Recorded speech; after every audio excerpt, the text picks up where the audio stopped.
క్రీస్తునందు ప్రియ సంఘమా, ప్రభువైన యేసు పరిశుద్ధ నామమున మీ అందరికీ శుభములు. దేవుడు మనల్ని ప్రేమించి ఆయన ఈ యొక్క దినము మనల్ని దేవుడు ఆయన ప్రేమించి ఆయన ఇంకొక పునరుత్థాన ఆదివార ఆరాధనను దేవుడు మనకిచ్చాడు కనుక దేవుని ఘనపరుస్తాం, దేవుని స్తుతిస్తాం. ఆయన ఆరాధిస్తూ ఈ భూమి మీద దేవుడు మనకొక్క ఆదివార ఆరాధన అనుగ్రహించినప్పుడు దేవుని యొక్క సన్నిధిలో మనమందరం కూడా దేవుని ఘనపరచడానికి, దేవుని స్తుతించడానికి, దేవుని ఆరాధించడానికి దేవుడి యొక్క సన్నిధిలో మనందరం కూడా ఏకమైనప్పుడు దేవునికి ఎంత మహిమ, ఎంత ఆయనకు ఆనందం, సంతోషం. కనుక మరి ఈ యొక్క మార్చి ఏప్రిల్ మాసంలో ప్రతి సంవత్సరము ఈ యొక్క దినము మరి ప్రత్యేకమైన దినం. ఇది ఎందుకు ప్రత్యేకమైన దినం అంటే నేను చెప్తాను, ఇక మంచిగా మీరు వినాలి. ఈ లోకములో గురువారము ఎవరిని ఆరాధిస్తున్నారు? మన భారతదేశంలో సాయిబాబాను ఆరాధిస్తున్నారు, అదే ఆయనకు అలాట్ చేసేసారు. ఆ తర్వాత శుక్రవారము ముస్లిమ్స్ వాళ్ళు మహమ్మద్ అనండి అల్లాను ఆరాధిస్తున్నారు. శుక్రవారము ఫిక్స్ అయింది. శుక్రవారం చాలామంది ఉన్నారు బుకింగ్లో చాలా. ఆ తర్వాత శనివారం ఎవరిని ఆరాధిస్తారు? హనుమంతుడిని ఆరాధిస్తారు. కనుక నాకు తెలిసి నేను చిన్నప్పటి నుంచి కూడా తిరిగిన వాడినే కనుక సో ఇలాగున అనుకుందాం ఒక్కొక్క దినం ఇస్తే. కానీ ఎప్పుడైనా ఆలోచన చేశారా క్రైస్తవులు ఆదివారం ఎందుకు ఆరాధిస్తారు? శనివారం హనుమంతుడికే కాదు, శనివారము యూదులు కూడా ఆరాధిస్తారు. ఇప్పుడు శనివారం వాళ్ళకు సబ్బాతు, విశ్రాంతి దినం. కనుక ఈరోజు ఒక్కొక్క దినం ఒక్కొక్కళ్ళకు ఉంటే ప్రపంచమంతా కూడా క్రైస్తవులు ఆదివారం ఎందుకు ఆరాధిస్తారు? ఈరోజు మనం నేర్చుకోవాలి. అది ఆదివారం ఎందుకు వీళ్ళు ఫిక్స్ చేసుకున్నారు? ఆదివారం ఎందుకు ఇలాగున ప్రపంచం అంతటా కూడా సండే అనగానే మీరు చర్చికి వెళ్తారా? సండే అనగానే మీరు ఆ యొక్క ఆరాధనకి వెళ్తున్నారా, ప్రార్థనకి వెళ్తున్నారా అని జనులు ఎందుకు అడుగుతున్నారు? ఇది ఎందుకు స్థిరపడిందంటే ఈరోజు మనం దాన్ని నేర్చుకోవాలి. కనుక ఈ యొక్క దినము ప్రభు ఆయన ఈ లోకములో సమాధిని, పాపాన్ని, మరణాన్ని జయించిన దినము కనుక ఆదివారమున ఆయన లేచాడు. కనుక మరి ఈరోజు మనం దేవుని యొక్క సన్నిధిలో ఈ యొక్క యేసుక్రీస్తు ఎవరు, యేసుక్రీస్తు ఎవరు అంటే నంబర్ 1 యేసుక్రీస్తు ఆయన మనందరికీ దేవుని వాక్యం లూకా సువార్తలో ఉంది కదా 2వ అధ్యాయంలో. మనందరం కూడా క్రిస్మస్ టైంలో దావీదు పట్టణమందు నేడు రక్షకుడు మీ కొరకు పుట్టి ఉన్నాడు, దానికి ఇదే మీ కానవాలు, ఒక శిశువు పొత్తిగుడలతో చుట్టబడి ఆయన ఒక తొట్టిలో పరుంట మీరు చూచెదరని ఆ దేవుని దూత చెప్పాడు. ఆ వాక్యం ఖచ్చితంగా దేవుని వాక్యంలో 2వ అధ్యాయంలో దేవుని యొక్క వాక్యములో మరి ఎక్కడుంది? అది ఆ యొక్క 11వ వచనంలో ఉంటుంది. సో యేసు ప్రభు ఎవరు అనంటే దైవ కుమారుడు, is the son of God. ఆయన ఇదిగో మీకు శిశువు అనుగ్రహించబడును, యెషయా 9:6లో ఏలైనగా మనకు శిశువు పుట్టును, ఆయన భుజముల మీద రాజ్యం, ఆశ్చర్యకరుడు, ఆలోచనకర్త, బలమైన దేవుడు, నిత్యుడు. కానీ జీసస్ సన్ ఆఫ్ గాడ్. ఆయన తన ప్రజలను వారి పాపముల నుండి విడిపించును కనుక అతనికి యేసు అని పేరు పెడు. Immanuel, God is with us అని. యేసు మొదట సన్ ఆఫ్ గాడ్, ఆయన తెలుసు మనకు. రెండవది యేసు ప్రభు ఎవరు అనంటే ఆయన ఉన్నవాడు అనువాడు, I am the I am. దీనికి మీకు ఎట్లా చెప్పాలి? యేసు ప్రభు ఆయన పుట్టాడు, ఆయన ఈ భూమి మీద సంచరిస్తున్నాడు, 30 ఏళ్ల వరకు ఇంటి దగ్గర ఉన్నాడు. 30 ఏళ్ల తర్వాత ఆయన దేవుని పరిచయం చేయటానికి, లేకపోతే ఈ యొక్క దేవుని కార్యం నెరవేర్చడానికి ఆయన బయటకు వచ్చాడు. ఆయన వచ్చి ఆయన భూమి మీద అనేక అద్భుతాలు, సూచక్రియలు చేసి కుంటి వాళ్ళు, గుడ్డి వాళ్ళు, మూగవాళ్ళు, చాంద్రులు, పక్షవాయు, దయ్యాలను వెలగొట్టి, చనిపోయిన వాళ్ళు లేపి, నీళ్ళని ద్రాక్షారసంగా మార్చి అద్భుతాలు చేస్తున్న సమయంలో ఒకసారి యేసు ప్రభు ఆయన మాట్లాడుతూ ఏమన్నాడంటే ఇదిగో ఈ కార్యాలన్నీ కూడా అబ్రహాము చూడాలనుకున్నాడు, ఆయన చూస్తున్నాడు అన్నాడు. చూచాడు. అక్కడ ఉన్న వాళ్ళందరికీ కొంచెం షాక్ అయింది. ఇదేంటి, అబ్రహాము ఎప్పటివాడు? అబ్రహాము యేసుక్రీస్తు కాలానికంటే ముందు దావీదు 1000 ఏళ్ళు వెనక్కివాడు. దావీదు కంటే ఇంకొక 1000 ఏళ్ళు వెనక 2000 సంవత్సరాల క్రితం ఒక వ్యక్తి ఉంటే ఇప్పుడు చూస్తున్నాడు నన్ను అన్నాడు. అప్పుడు వాళ్ళు అడిగారు, ఏం మాట్లాడుతున్నావు నువ్వు? అబ్రహాము ఏ తరము, నువ్వు ఇప్పుడు ఎప్పుడున్నావు అని అంటే అన్నాడు, నేను అబ్రహాము కంటే ముందున్నవాడిని. వాళ్ళు ఏమనంటే నీకు 30 ఏళ్ళు లేవు, మన బచ్చాగాళ్ళలాగా ఉన్నావు నువ్వు, 30 ఏళ్ళు నీకు సరిగ్గా లేవు, నువ్వు అబ్రహాము కంటే ముందున్నవాడవా అంటే అవునన్నాడు, నేను ముందున్నవాడని. అంతకంటే నిజముగా నీకు మెంటల్ వచ్చిందని చెప్పి రాళ్ళు తీసుకున్నారు యేసుప్రభు. నువ్వు అబ్రహాం కంటే ముందున్నావా? ప్రియ దేవుని బిడ్డలారా, ఆ మాటకు నేనేం చెప్తానంటే అవును, I am the I yam. ఆది యందు వాక్యం ఉండెను, వాక్యము దేవుని యొద్ద ఉండెను, వాక్యము దేవుడై ఉండెను. కనుక నేను ఆదిలోనే ఉన్నాను. అబ్రహామును సృజించింది నేనే, కనుక నేను Abraham God, I am the God. దేవుడు యేసుప్రభు I am the son of God, నేను దేవుని కుమారుణ్ణి అని మనం తెలుసు, అది నమ్ముతున్నాం అంతే. యేసుప్రభు డిసెంబర్లో పుట్టాడని క్రిస్మస్. అంతేకాదు యేసుప్రభు ఈ భూమి మీద ఆయన దైవమై ఉండి అబ్రహాము కంటే ముందున్నవాడు. I am the I am, నేను ఉన్నవాడను అన్నాడు. మోషే వెళ్ళి అడిగాడు, దేవా నీ పేరేం చెప్పను, నేను ఉన్నవాడను, ఎప్పటికీ ఉంటాను నేను. అదే పోయి చెప్పు ఇశ్రాయేలుకు, నీ ప్రజలకు. ఐ ఆమ్ అంటే నేను ఎప్పుడు ఉండేవాడిని, అంటే నేను అంతరించిపోయినవాడిని, ఎవరు లేనప్పుడు ఉన్నాను కనుక ఎప్పటికీ ఉంటాను అని ఐ ఆమ్ దాన్ని చెప్పాడు. యేసుక్రీస్తు కూడా ఆయన దైవమే కనుక ఆయన రెండవది ఐ ఆమ్, ఆయన ఉన్నవాడు అని కూడా దేవుని యొక్క వాక్యం. మూడవది యేసుప్రభు విషయం ఆలోచిస్తే యోహాను సువార్త 1:29 ఏమంటుందంటే, behold the lamb which taketh away the sins of the world. ఇదిగో దేవుని గొర్రె పిల్ల, లోక పాపములను తీసుకొని మోసుకొని పోవు. అవును, ఆయనను సిలువలో చూశారు, లోక పాపములు మోసుకొని. 2 కొయ్యలకు సిలువేయబడి ఆయన భూమికి ఆకాశానికి వేలాడుతూ రక్తం గారుస్తూ ప్రాణం ధారపోస్తూ ఆయన లోక పాపములను మోసినవాడు. హేరోదు అంటున్నాడు ఈయనలో పాపము లేదు. కయప అన్నాడు ప్రధాన నిధుల్లో ఏ నేరం లేదు. చివరికి పిలాతు తీర్పు తీర్చాడు, ఈయనలో ఏ పాపము లేదు. మరి ఎందుకు సిలువ అంటే లోక పాపములను మోసుకొని పోయిన దేవుని గొర్రె పిల్ల క్రీస్తు. ఇది అందరికీ తెలుసు మనకు, ఇవి 3 చాలా బాగా తెలుసు. ఫస్ట్ యేసు ప్రభు పుట్టాడు, క్రాడిల్ అంటే ఉయ్యాల్లో, అందుకు చదివాను. దావీదు 18 లక్షలు పుట్టాడు, దానికి ఇదేమీ కానవాళ్ళు ఒక శిశువు పొత్తిగుడ్డలతో చుట్టబడి ఒక తొట్టిలో, ఏ తొట్టి అది, నీళ్లు తాగే తొట్టి, పశువులు పరండు. సో క్రాడిల్ అంటారు, అంటే ఉయ్యాల.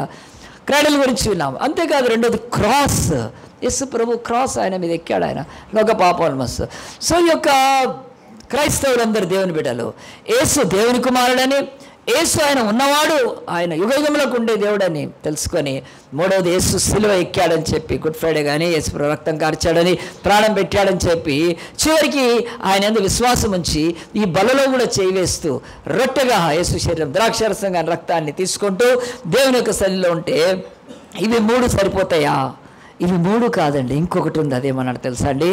ఆయన యోహాను సువార్త 11:25 అన్నాడు, ఐ ఆమ్ ద రిజరెక్షన్, నేను పునరుత్థానులను, జీవమును నేను. ఈ 3వది లేకపోతే 4వది ఖచ్చితంగా నీ జీవితంలో తెలుసుకోవాలి.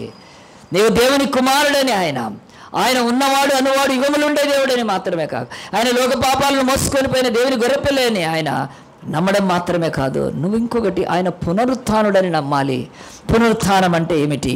ఈ లోకములో ఎప్పుడైనా విన్నారా పునరుత్థానం అంటే ఏమిటి? పునరుత్థానం అని అంటే ఏమిటంటే, దేవుని యొక్క సన్నిధిలో నేను ఒక చిన్న పాట నేను ప్లే చేస్తాను, వినండి. ఈ పాట వింటే నేను పునరుత్థానం గురించి చెప్పగలుగుతానండి.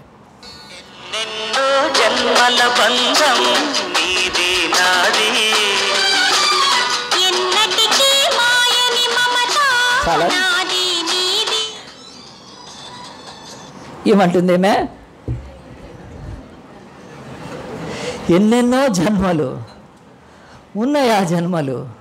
సో కనుక చర్చకి తెలియాలి కనుక నేను చెప్తున్నాను ఓపెన్గా, ఎన్నెన్నో జన్మలు అంటే మనిషి ఏమి నమ్ముతున్నాడు అంటే, ఈ పాట రాశారండి, నేను సినీ గీతం అని నాకేమి ఇది లేదు, రాసినాడు ఒక కవిత కనుక భారతదేశంలో మన దేశంలో రాశారు కనుక ఈ దేశపు పురాణాలు, ఈ దేశపు ఇతిహాసాలు, ఈ దేశపు మత గ్రంథాలు, ఈ దేశపు విశ్వాసాలు ఏం చెప్తున్నాయంటే, మనిషికి ఆ యొక్క పునర్జన్మ ఉంది, మళ్ళీ మనిషి పుడతాడు. పుట్టి ఏమవుతాడంటే అలాగున పుడుతూ ఉంటాడు. ఈ బ్రతుకులో మనం ఒకవేళ మంచి బ్రతుకు బ్రతకపోతే తర్వాత గాడిదై పశువులై పుడతామంటారు. ఆ తర్వాత పునర్జన్మనే కాక ఇంకేం నమ్ముతున్నారు? పూర్వజన్మ నమ్ముతున్నారు. ఇంతకుముందు ఏదో జన్మ ఉండింది, కర్మగాలి నేను ఇక వీడిని చేసుకున్నానండి. అందు గురించి వీళ్ళిద్దరు పాట పాడుకుంటున్నారు, మనం ఇద్దరం ఎన్నెన్నో జన్మల బంధం మనదని. ఆలోచించండి ప్రియ దేవుని బిడ్డలారా, ఎందుకంటే ఈ మాట చర్చిలో నుంచే చెప్పాలి కనుక చెప్తున్నాను నేను. యేసుక్రీస్తు పరిశుద్ధ గ్రంథము బైబిల్ చెప్తుంది, జన్మలు లేవు, ఇంకేమీ లేవు. మనుష్యుడు ఒకసారి మృతి పొందుతాడు, అటు పిమ్మట అతనికి తీర్పు కలుగుతుంది. కనుక ఈ జన్మ తర్వాత ఇంకొక జన్మ లేదు కనుక ఇంకొక జన్మ ఉందని చెప్పి అపవాది సైతాన్ని లోకంలో మనుషులను మోసం చేస్తూ, ఈ జీవితంలో పోతే పర్వాలేదు, నెక్స్ట్ టైము అంటే మార్చ్ ఏప్రిల్లో పోతే పర్వాలేదు, సెప్టెంబర్లో రాసుకోవచ్చు, సప్లిమెంటరీ రాసుకోవచ్చు అంటున్నాడు వాడు. అట్లా సప్లిమెంటరీ ఏమీ లేదండి. మానవుడి జీవితము ఎంత, ఒకవేళ అట్లా సప్లిమెంటరీగా మనిషి ఇంకో జన్మ ఎత్తి అతను బ్రతకలి, యేసు సిలువ ఎక్కేవాడు కాదు, అసలు అంత ప్రాణాన్ని రక్తాన్ని ధారపోసేవాడు కాదు. కనుక స్పష్టంగా నేను ఇక్కడ నిలబడి ఉంటే గత జన్మ లేదు కదండి. నాకు లాస్ట్ ఇయర్ ఏం జరిగిందో గుర్తులేదు, ఇక గత జన్మ గురించి ఏమన్నా అడగండి. ఇప్పుడు గాడిదలు ఉడిదలు అన్నీ పుట్టాయనుకో, దానికి వెళ్ళి నీకు గత జన్మ ఏంటని అడగండి. ఒక గాడిదని కుక్కను పెట్టి కాలు పెడితే అంతది అది. అడగండి, కుక్కను అడగండి నీ గత జన్మ ఏంటి అంటే కరిచి ఊరుకుంటుంది అది. అసలు తెలియదు. కనుక నాకు లాస్ట్ ఇయర్లో ఏం జరిగిందో గుర్తు లేకపోతే గత జన్మల్లోదేముంది, పచ్చి మోసం ఈ లోకంలో జరుగుతుంది. కనుక గత జన్మ లేదు, పునర్జన్మ కూడా లేదు. కనుక ఒకటే ఉంది, మనిషి మరణించి తీర్పులోకి వెళ్ళాలి. కనుక తిరిగి యేసుక్రీస్తు దాన్ని ఆ మరణాన్ని జయించున్నాడు. పునరుత్థానమును నేనంటే నేను ఇదిగో మరణించి తిరిగి లేచాను అని చెప్తున్నాడు. ఇంకా మన దగ్గర చెప్పాలంటే ఈ పునర్జన్మ మీద ఎంత అంటే ఈ మనుషులకు ఉందంటే తర్వాత జన్మలలో ఉంటాయని చెప్పి ఈ యొక్క రీఇన్కార్నేషన్ సైకిల్ అంటే మనిషి పుడుతూ ఉంటాడు, గిడుతూ ఉంటాడు, పుడుతూ ఉంటాడు, గిట్టిపోతాడు, ఇలాగే ఈ సర్కిల్ తిరిగి తిరిగి తిరిగి తిరిగి ఈ మానవులు ఈ యొక్క లోకములో సంపూర్ణ విడుదల పొందుతారు. దాన్ని నిర్వాణ అని బుద్ధిజం బోధిస్తుంది.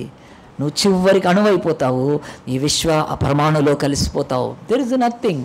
కనుక నిర్వాణలోకి వెళ్ళిపోవాలంటే బుద్ధుడు అది సాధించాడని చెప్తారు. కనుక వెళ్ళిపోతారని చెప్పి అలాగున రీఇన్కార్నేషన్, మనుషులు పుడతారు మళ్ళీ చేస్తారు, పుడతారు మళ్ళీ చేస్తారని ఈ చక్రములో నుంచి బయటికి వెళ్ళడమే మోక్షము అని చెప్పి పచ్చి ఆ యొక్క అబద్ధం బైబిల్కి వ్యతిరేకమైందా అని చెప్తున్నారు. మరి ఇది నిజంగా ఉందా? ఇలాగున ఎవరైనా జన్మ గుర్తుందా? ఇన్ని కోట్ల మంది ఉన్నారు కదా, ఎవరికి గత జన్మ గురించి చెప్పగలుగుతున్నారా? ఎవరు చెప్పట్లేదంటే అది మనం నమ్మనక్కర్లేదు. ఇంకా నేను రీసెంట్గా ఒక పాట విన్నాను. ఆ పాట వినే ఏంటంటే ఈ యొక్క ఒక అన్న పాడుతుంటాడు, నీ పాదం మీద పుట్టుమచ్చయి పుడతా చెల్లెమ్మ అంటే వద్దున అన్న అని ఉంటుంది, అన్నయ్య వద్దని అంటే పుట్టుమచ్చయి పుడతామని కూడా పాటలు రాసుకుంటున్నారంటే ఈ భూమి మీద క్రైస్తవ విశ్వాసములోని పునరుత్థానము ఈరోజు మనిషికి గొప్ప నిరీక్షలు ఇస్తుంది. కనుక ప్రియ దేవుని బిడ్డలారా, పునరుత్థానం అంటే ఏమిటి? దేవుని యొక్క వాక్యంలో పునరుత్థానం అంటే తిరిగి ఉత్థానం అనడం అంటే ఇక ఈ భూమి మీద మళ్ళీ అలాంటి స్థితిలో లేకుండా ఉండటానికి బైబిల్లో ఒక 3 సాదృశ్యాలను అవి నేను చూపిస్తాను. మార్క్స్ వార్త తీయండి, 5వ అధ్యాయం తీయండి. యేసు ప్రభు ఆయన భూమి మీద పరిచర్య చేస్తున్నప్పుడు ఆ పరిచర్యలో యేసు ప్రభు అనేకులను బాగు చేస్తున్నాడని విని యేసు ప్రభు దగ్గరికి ఒక ఆయన వచ్చాడు. ఆయన యూదుల అధికారి, ఆయన యాయిరు అని బైబిల్ చెప్తుంది. ఆయన పేరు ఉంది కనుక మార్క్స్ వార్త 5వ అధ్యాయంలో దేవుని యొక్క వాక్యము 21 యేసు మరల దేవుని దగ్గరికి వెళ్ళినప్పుడు బహుజన సమూహములు ఆయన మీద కూడి వచ్చును. ఆయన సముద్ర తీరం ఉండగా సమాజం మందిర అధికారులు యాయిరు అని ఒకడు వచ్చి ఆయన వేడుకొని ఏమన్నాడంటే పాదాల మీద పడి, నా చిన్న కుమార్తె చావనైనది, అది బాగుపడి బ్రతుకున్నట్లు నీవు వచ్చి దాని మీద నీ చేతులు ఉంచవలనని ఆయనను మిగుల బతిమాలుకొనగా యేసు వెంటనే ఆ సమూహములో ఆయనతోటి వెళ్ళటానికి, ఆయన ఇంటికి వెళ్ళటానికి, అలా పాపను బాగు చేయడానికి బయలుదేరాడు. ఈ కథ మనందరికీ తెలుసండి. ఎన్నో మిరకిల్స్ నేను యేసు అద్భుతాల గురించి చెప్పాను, అవి యూట్యూబ్లో ఉన్నాయి. మీరు ఒక్కొక్కటి విని నేర్చుకొని చక్కగా యేసుక్రీస్తులో సంపూర్ణమైన విశ్వాసంలో యేసు ప్రభు ఆయన ఈ లోకములో కరుణ కలిగి, కటాక్షం కలిగి, దయ కలిగి, జాలి కలిగి ఆయన మానవులను ఎంతగా ప్రేమించాడంటే క్షణం ఆయన 3.5 సంవత్సరాల్లో ఆయన వేల లక్షల మందిని బాగు చేశాడు. ఆయన అలాంటి యేసుక్రీస్తును ఆనాడు యూదులు సరిగ్గా నమ్మలేదు, విశ్వసించలేదు. కనుక అయినా మటుకు ఒక యూద అధికారి యొక్క కుమార్తె బాగులేకపోతే 12 ఏళ్ళు కనుక చావటానికి సిద్ధమైపోయి రోగం ముదిరిపోయినప్పుడు యేసు దగ్గరకు వచ్చి అడిగాడు. మతాన్ని, కులాన్ని, లేకపోతే అన్ని వదిలిపెట్టేసుకుని వచ్చి రిక్వెస్ట్ చేశాడు. యేసు ప్రభు లేచి వెళ్తున్నాడు. మధ్యలో దారిలో 12 ఏళ్ల రక్తస్రావం అడ్డయింది, కొంచెం ఆటంకం అయిపోయింది. యేసు ప్రభు ఆమె యేసు ప్రభు తాకి యేసు ప్రభు ద్వారా స్వస్థ పొంది యేసు ప్రభు మాట్లాడుతూ అక్కడంతా లేట్ అయిపోయింది.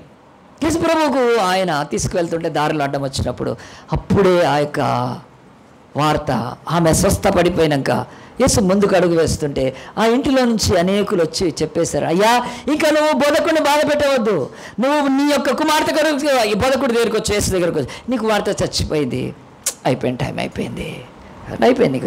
ఎప్పుడైనా ఎగ్జామ్ టైం ఉంటుంది కదా, అయిపోతే నీ దగ్గర హాల్ టికెట్ ఉన్నా నువ్వు ఎక్కడ ఉంటావు? బయటే ఉంటావు, రానివారు, లోపలికి రానివారు. అంటే యూస్లెస్ ఆ టైం ఇంకా. కనుక అలాగున్న యేసుక్రీస్తు కూడా ఇక చచ్చిపోయింది కనుక బాధ పెట్టద్దు అన్నప్పుడు ఆయన యాయిరు ఎంత నిరాశపడిపోయింది. అయ్యో నేను కొంచెం ముందు వచ్చి ఉంటే ఇంకొంచెం ముందు వచ్చి అడిగితే ప్రభు వచ్చి బాగు చేసేవాడు కదా. అయినా వాటికి నేను ముందే వచ్చాను. ఈ దరిద్రం ఎవరు? ఈ 12 ఏళ్ల రక్తస్రావ గల స్త్రీ ఆటంకం అయిపోయింది. చిచ్చి అనుకొని ఏమో బాధపడుతూ కృంగిపోతున్నప్పుడు యేసు ప్రభు అతన్ని మాత్రం, నువ్వు నమ్మిక మాత్రం ఉంచు, డోంట్ డిస్మైడ్, నువ్వు బాధపడద్దు, డోంట్ బి డిస్పైర్, నేను వస్తాను అంటున్నాడు యేసు ప్రభు. వచ్చి ఏం చేస్తాడు? చచ్చిపోయినాక అనుకున్నారు. కానీ వడివడిగా యేసు ప్రభు ఇంట్లోకి వెళ్ళాడు. అక్కడంతా కూడా గొల్లు చేస్తున్నారు. అంటే సావు ఇంట్లో ఏడుస్తుంటారు కదా, అలాగన గొల్లు చేయటానికి ఏడవటానికి కూడా అప్పుడు కిరాయికి దొరికేవాళ్ళు. ఈరోజు ఓన్లీ మనకు ఆ యొక్క మేళతాళాలు వాయించే భజంత్రి వాయించే వాళ్ళు కిరాయికి దొరుకుతారు. టెంట్ హౌస్ కిరాయికి దొరుకుతారు, చాలా రెంట్కి దొరుకుతాయి కదా. ఆనాడు రెంట్కి ఏడ్చేవాళ్ళు దొరికినారు. ఎవరు దొరికేవాళ్ళు? ఏడ్చేవాళ్ళు. కానీ ఇప్పుడు ఎందుకు రెంట్కు తీసుకోవట్లేదు ఏడ్చేవాళ్ళను? అందరూ ఏడుస్తున్నారు కనుక ఇంకెందుకు రెంట్కు ఎవరు తీసుకోవట్లేదు కనుక. అప్పుడు అందరూ ఏడ్చేవాళ్ళు కాదు కనుక ఏడ్చేవాళ్ళు ప్రాక్టీస్ చేసేవాళ్ళు కూర్చొని బాగా అని ఏడుస్తుంటే ఆ ఏడుపు మంచిగా ఉంటే వాళ్ళను బుక్ చేసుకునేవాళ్ళు కనుక. అలాగున ఈ యొక్క సావుకు ఏడ్చేవాళ్ళు అక్కడ ఉన్నారు, ఏడుసు గొల్లు చేసేవాళ్ళు. యేసుప్రభు ఎంటర్ అయ్యి అన్నాడు, మీరు ఏడవద్దు, ఇట్లా ఎందుకు, ఆ చిన్నది చావలేదు నిద్రిస్తుందంటే వాళ్ళు ఎగతాళి కూడా చేస్తారు. ఎందుకు ఎగతాళి చేశారంటే వాళ్ళు దేవుని యొక్క సన్నిధిలో, ప్రియ దేవుని బిడ్డలారా, యేసుప్రభు మాటలు విడ్డూరంగా ఉన్నాయి, యేసుప్రభు మాటలు వింతగా ఉన్నాయి కనుక దేవుని యొక్క సన్నిధిలో మరి ప్రియ దేవుని బిడ్డలారా, యేసుప్రభుకి తెలుసు తానేం చేయబోతున్నాడో. లోపలికి వెళ్ళాడు, ఎవరిని రానియలేదు. పేతురు యోహాను యాకోబుని తీసుకెళ్ళాడు. ఆ అమ్మాయి పండుకొని ఉన్నప్పుడు చచ్చిపోతే ఏం చేస్తారండి? కఫన్ అంటారు కదా, బట్ట కప్పేస్తారు. మరి యేసు ప్రభు వచ్చేవరకు ఆ బట్ట కప్పారో లేదు తెలియదు. కానీ యేసు ప్రభు తలితాకుమి, ఆ భాష అరామిక్ భాష, అరామిక్, యేసు ప్రభు అరామిక్ మాట్లాడేవాడు కనుక అరామిక్ భాషలో తలితాకుమి అంటే చిన్నదానా లే అని. కనుక నిద్రపోయిన వాళ్ళని ఎట్లా లేపుతామో అంత సింపుల్గా చచ్చిపోయిన ఆ బిడ్డని తలితాకుమి, చిన్నదానా లే అని చెప్పి జీవాధిపతి నోటిలో నుంచి ఆ మాట రాగానే ఆ చిన్నది లేచి కూర్చుందండి. గట్టిగా చెప్పలు కొడదామా? యేసు ప్రభు జీవాధిపతి, ఆయన జీవానికి అధిపతి కనుక is author of life. He can give life. ఆయన జీవం ఇవ్వగలుగుతాడు. ఈ చెట్లకు, ఈ ప్రాణులకు, ఈ జీవులకు, సకల చరాచరానికి life is from God. That God is Christ, యేసుక్రీస్తు కనుక ఆయన చనిపోయిన పిల్లకి ప్రాణం ఇచ్చాడు. ఆ పిల్ల లేచి కూర్చున్నాక ఏం చేశారండి యేసు ప్రభు? మీరు వాక్యం అక్కడ ఉంది, తర్వాత చూసుకోండి. లేచి కూర్చున్న తర్వాత యేసు ప్రభు ఏం చేశారు? ఈ పిల్లకు ఆహారం పెట్టండి అన్నాడు. ఎందుకు ఆహారం పెట్టండి? ఇప్పుడు అని ఆలోచించారా? యేసు ప్రభు చెప్తున్నాడు. ఎందుకంటే యేసు ప్రభు ఈ లోకంలో ఆ యొక్క లేచింది అమ్మాయి దయ్యము కాదు. దయ్యం అన్నం తినదు, దయ్యం బిర్యానీ తినదు, దయ్యం బర్గర్లు తినదు. అది తినేది వేరే ఉంది కనుక ప్రూఫ్. నేను చచ్చిపోయినా మీ కూతురునే లేపాను, నాట్ ద డెమన్స్. కనుక ఈ అమ్మాయికి అన్నం పెట్టండి, అన్నం తినంగానే చెప్తుంది టేస్ట్ ఎట్లుందో కదా, వాళ్ళ మమ్మీ వండింది ఎవరైనా కనుక. సో దేవుడు ఒక ప్రూఫ్ ఇస్తున్నాడు, నేను బతికించిన వాళ్ళు ఆహారము తింటారు, ఆహారం పెట్టాలి వాళ్ళు కనుక. ఇది ఎంత సత్యమో ఈ చర్చిలోకి వచ్చేవరైనా నేను చెప్తున్నాను, ఐఎమ్ వెరీ సీరియస్. మీరు రక్షణ పొంది బైబిల్ చదవకపోతే మీరు సచ్చిన వాళ్ళు. Bible is the word of God. ఏ తల్లైన హాస్పిటల్లో కన్నా, ఇంట్లో కన్నా బిడ్డకు ఫస్ట్ ఏమిస్తుంది? పాలిస్తుంది. చచ్చిన బిడ్డకు పాలిస్తుందా తల్లి? చచ్చిన శిశువు పాలు తాగుతుందా? శిశువు కదా, 1 డేనే కదా, 2 డేసే కదా, ఏం కాదు, జస్ట్ 3 months అయినాక పాలు తాగుతుందా? 3 months అయినా తాగుతుంది పాలు పాప బాబు? శిశువు ఎప్పుడు తాగుతుంది? వెంటనే డాక్టర్లు, నర్సులు చెప్తారు పాలు పట్టండి అని. ఎందుకు? ద లైఫ్కి కావాల్సిన సపోర్టు ఆహారమే. అది మిల్క్గా తర్వాత ఈరోజు చాలామంది క్రైస్తవులు డెడ్ క్రిస్టియన్స్. దేవుడు బ్రతికించినాక you need to give the food, ఆహారం పెట్టాలి. యేసు ప్రభు చెప్తున్నాడు, ఇచ్చిన దానికి ఆహారం పెట్టండి. అది ఫిజికల్గా, దాన్ని స్పిరిచువల్గా తీసుకోవాలి. కనుక ఈ చర్చిలో ఎంత బైబిల్ స్టడీ నేను చెప్తూ ఉంటాను. నా బిడ్డలు 100 మంది రోజు వాక్యం నేర్చుకొని ఇక్కడి నుంచి వెళ్ళిపోయారు. ఎప్పుడు ఈ చర్చికి రావాలని కూడా ఏమీ లేదండి. నా కుమార్తె, ఆత్మీయ కుమార్తె ఈరోజు కూడా వచ్చింది, సంధ్యా రాజీవ్. కనుక చాలా సంతోషం. మీరు బ్రతికున్నారా? మీరు బ్రతికుంటే వాక్యం ఈ ఆదివారం ఇలాగా నేను చెప్పేది కాదు, యూ ఓపెన్ కాదు, మీరు ఓపెన్ చేసుకొని ఆ వాక్యాన్ని కథ తినాలి. జీవాహారమును నేనే, నా యందు విశ్వాసం ఉంచిన వాడు ఆకలి కొనడు కదా, నా యొద్దకు వచ్చేవాడు ఎన్నడూ దప్పికొనడు. అలాంటి వాక్యము యేసు ప్రభు చెప్తున్నాడు. బతికితే నువ్వు సచ్చిన వాళ్ళకి ఆహారం పెడతామా? సచ్చిన వాళ్ళకి ఏం పెడతారు చెప్పండి? పిండాలు పెడతారు. ఈరోజు సచ్చిన క్రైస్తవులకు సంఘాలు పిండాలు పెడుతున్నాయి. పిండాలు పెట్టి పిండాలు పెట్టి ఆచారాలు చేసుకుంటున్నారు. Not the food, not the the feeding ఇవ్వట్లేదు కనుక ఆలోచించండి. ఇది దయ్యం కాదు, ఈ పిల్లని నేను లేపింది, దయ్యాలు తినవు, పెట్టండి ఆహారం అని పెట్టాడు. యేసుప్రభుకు ఆశ్చర్యపోయారు అందరూ. కనుక యేసుప్రభు ఆయన అక్కడి నుంచి వెళ్ళిపోయాడు. ఇది మొదటిది. లూకాసు వార్త 7వ అధ్యాయం తీద్దాము. 7వ అధ్యాయం తీసి యేసుప్రభు నాయునకు ఊరికి వెళ్తున్నాడు. యేసుప్రభు ఆయన ఒక్క దగ్గర కూర్చున్నాడా? కూర్చోలేదు. ఆయన పల్లకిలో మోయబడ్డాడా? మోయబడలేదు. ఆయన గుర్రాల రౌతుల మీద తిరిగాడా? తిరగలేదు. అవసరం లేదు. ఆయన కాళ్ళు ఉన్నాయి. కాళ్ళు ఇచ్చిన దేవుడు చక్కగా పేదల బీదలతో తన శిష్యులతో సంచరిస్తూ ఆయన 11వ వచనంలో వెంటనే ఆయన నాయునకు ఊరికి వెళుచుండగా ఆయన శిష్యులు భరించిన ఆయనతో కూడా వెళుచున్నారు. ఆయన ఊరి గౌని ఎదుగు వచ్చినప్పుడు చనిపోయిన ఒకడు మోసుకొని పోబోతున్నాడు, వెలుపలికి మోసుకొని. అతని పెళ్లికి అతడు ఒక్కడే కుమారుడు, ఆ విధవరాలు. లూకాసు వార్త 7వ అధ్యాయంలో 11 నుంచి. లూకాసు 7:11 ఉంటుంది. ఆ ఊరి జనులంతా కూడా ఆమెను చూస్తున్నారు. ప్రభు ఆమెను చూసి ఆమె ఎందుకు కనికరపడ్డాడు, పాడిని ఆపాడు. ఏం చేశాడండి యేసుప్రభు? చివరి చూపులు కదా, చివరి చూపులు చూస్తారు. మనం కూడా చివరి చూపులు చూడనక్కర్లేదండి. మనకి చివరి చూపులు ఎవరికంటే, చివరి చూపులు ఎవరు చూడాలంటే, రక్షణ పొందిన బిడ్డ ఉంటే అతను రక్షణ పొందినోడికి చివరి చూపు అది. కానీ చచ్చిపోతే మనం అందరం మన ప్రియులను కలుసుకుంటాం. ఆ తర్వాత శవాల దగ్గరికి వెళ్ళి బ్రతికంతా కూడా ఎప్పుడు కూడా నమస్తే చెప్పరు, బ్రతికంతా కూడా ప్రైజ్లాడ్ చెప్పరు, బ్రతికంతా కూడా గౌరవించరు, బ్రతికంతా కూడా ఏమాత్రం కూడా ఆ యొక్క గౌరవం ఇవ్వరు. కానీ చచ్చిపోయినాక శవం దగ్గరికి వెళ్ళి కాళ్ళ దగ్గర మొక్కుతారండి. రేపు ఎవరా నీకు ఇప్పుడు రా దండం అని పెడతారేమో. మరి దరిద్రం. మనం శవాలకు దండం పెట్టకూడదండి. It's a very unnatural thing. శవానికి దండం పెట్టడం ఏంటి? బతుకంతట్లో ఎన్నిసార్లు కలిసినా ప్రేజలాడు కూడా చెప్పరు.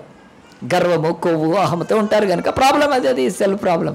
కనుక ఎవరికి దేవుడు తను తాను తగ్గించుకునే వాడిని హెచ్చిస్తాడు. యేసుప్రభు పాదాల శిష్యులకు అడిగాడు కనుక నువ్వు ఎవరికి పడితే వాళ్ళకు మనం ప్రేజలాడు చెప్పకపోవచ్చు, ఎవరికి పడితే వాళ్ళకి నమస్తే చెప్పవచ్చు. టీచర్లను అయితే, గురువులనైతే, తల్లులనైతే, పెద్దలనైతే గౌరవించాలి కనుక. అది కనుక అంతేగాని చచ్చిపోయిన దగ్గర పోయి శవాలకు నమస్తేలు పెడతారు కనుక బైబిల్ చెప్తుంది. యేసు ప్రభు చివరి చూపు చూచి కదా, అయ్యో విధవరాలా, అయ్యో తల్లి నీకెంత బాధ వచ్చిందని ఓదార్చి కదా, ఈమెకు నేను రేవంత్ రెడ్డితో మాట్లాడి పెన్షన్ ఇప్పిస్తా. ఏం పెన్షను? వృద్ధాప్య పెన్షన్ ఇప్పిస్తా అన్నాడా అండి? ప్రభుత్వం ఏమీ లేదండి. పాడేను ఆపి ఏం చేశాడు? చిన్నవాడిని లేపాడు, ఆ యవనస్తుడిని లేపాడు. బైబిల్లో చూడండి ఎంత మంచి మాట దేవుని యొక్క వాక్యములో రాయబడి, ఆయన చిన్నవాడా లెమ్మని నీతో చెప్పుచున్నానగా ఆ చనిపోయిన వాడు లేచి కూర్చుండి మాట్లాడసాగాను. గట్టిగా చెప్పులు కొడదామండి. బైబిల్ చెప్తుంది చనిపోయిన వారితోటి దేవుడు మాట్లాడగలుగుతాడు. దేవుడు మృతులతో మాట్లాడగలుగుతాడు. ఆయన he can speak to the dead. ఎంత గొప్ప దేవుడు అండి కదా. ఈ యొక్క దేవుడికే ఉంది ఆ యొక్క శక్తి. దేవుడు మృతులతో మాట్లాడగలుగుతాడు. కానీ భయంకరమైన బాధకరం ఏంటంటే మనలాంటి దేశాల్లో ప్రాణం లేని బొమ్మలకు పోయి మాట్లాడుతుంటుంటారు, విగ్రహాలతో మాట్లాడుతూ వాటికి చెప్పుకుంటూ ఉంటారు. ఎంత ఇది కనుక ఈ యొక్క బాధ వేదన ఈరోజు క్రైస్తవ సంఘానికి అనుభవించాలి. మాట్లాడగలిగిన దేవుడు మృతులతో మృతులు ఎవరు ఈ లోకములో? ఈ అబ్బాయి చచ్చిపోయాడు, శవం అయింది, పాడి పెట్టాడు, మోసుకొని పోతున్నారు. ఇతన్ని మీరు ఒకవేళ అతను చచ్చిపోయిన వాడు మృతుడు అనుకుంటే నో ప్రాబ్లం, ఎందుకంటే అతను మృతుడే. మరి మనిషే చస్తున్నాడా? కాదు. ఆవులు చస్తున్నాయి, పందులు చస్తున్నాయి, గొర్రెలు చస్తున్నాయి. మనం చాలా దోమలు చంపుతాం, దోమలు చస్తున్నాయి. సో చనిపోవడం అనేది అది ఉంది. సో మనిషి చనిపోవడం అంటే అదే కాదండి. ఇక్కడ దేవుడు ఏం చెప్తాడంటే మృతులతో మాట్లాడకంటే పాపముల చేత అపరాధాలు చచ్చిన వాళ్ళు. ఎఫెసీ 2:1 ఉంటుంది కదా, మీరు పాపముల చేతను అపరాధముల చేతను చచ్చిన వారై ఉండగా క్రీస్తు ఆయన మిమ్మల్ని బ్రతికించాడని. సో బైబిల్ ఏం చెప్తుందంటే చచ్చిన వారితో మాట్లాడగలుగుతాడు. చచ్చిన వారితో ఈ యొక్క పుల్పిట్ మాట్లాడుతుంది. చచ్చిన వారితో దేవుని వాక్కు మాట్లాడుతుంది. అజయపాలు కాదు, దేవుడు వాక్కు మాట్లాడతారు. ఇంకా దొంగలు, బందిపోట్లు, నరహంతకులు, మోసగాళ్ళు, అబద్ధికులు, ఈ దుర్మార్గులు ఈ లోకములో when God speaks to them they will be revived. వాళ్ళు బాగుపడతారు కనుక ఖచ్చితంగా యేసు ప్రభు మృతులతో మాట్లాడగలుగుతాడు కనుక చిన్నవాడా లెమ్మని చెప్తున్నప్పుడు అతను లేచి కూర్చున్నాక ఏం చేశాడండి?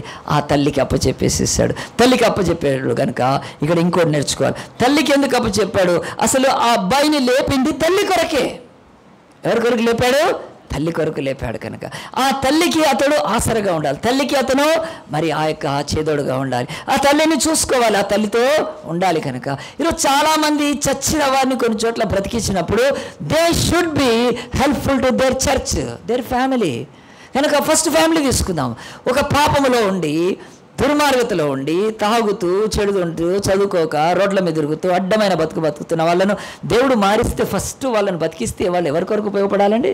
వాళ్ళ ఫ్యామిలీ కొరకు, వాళ్ళ అమ్మ నాన్నలు చూసుకోవాలి, అలా ఖచ్చితంగా తల్లిదండ్రులను చూసుకోవాలి. ఇంకా వాడు అట్లా మన భాషలో తెలంగాణలో బట్టెవాసుగా బతకకూడదు ఇంకా కదా. ఏం చేయాలి?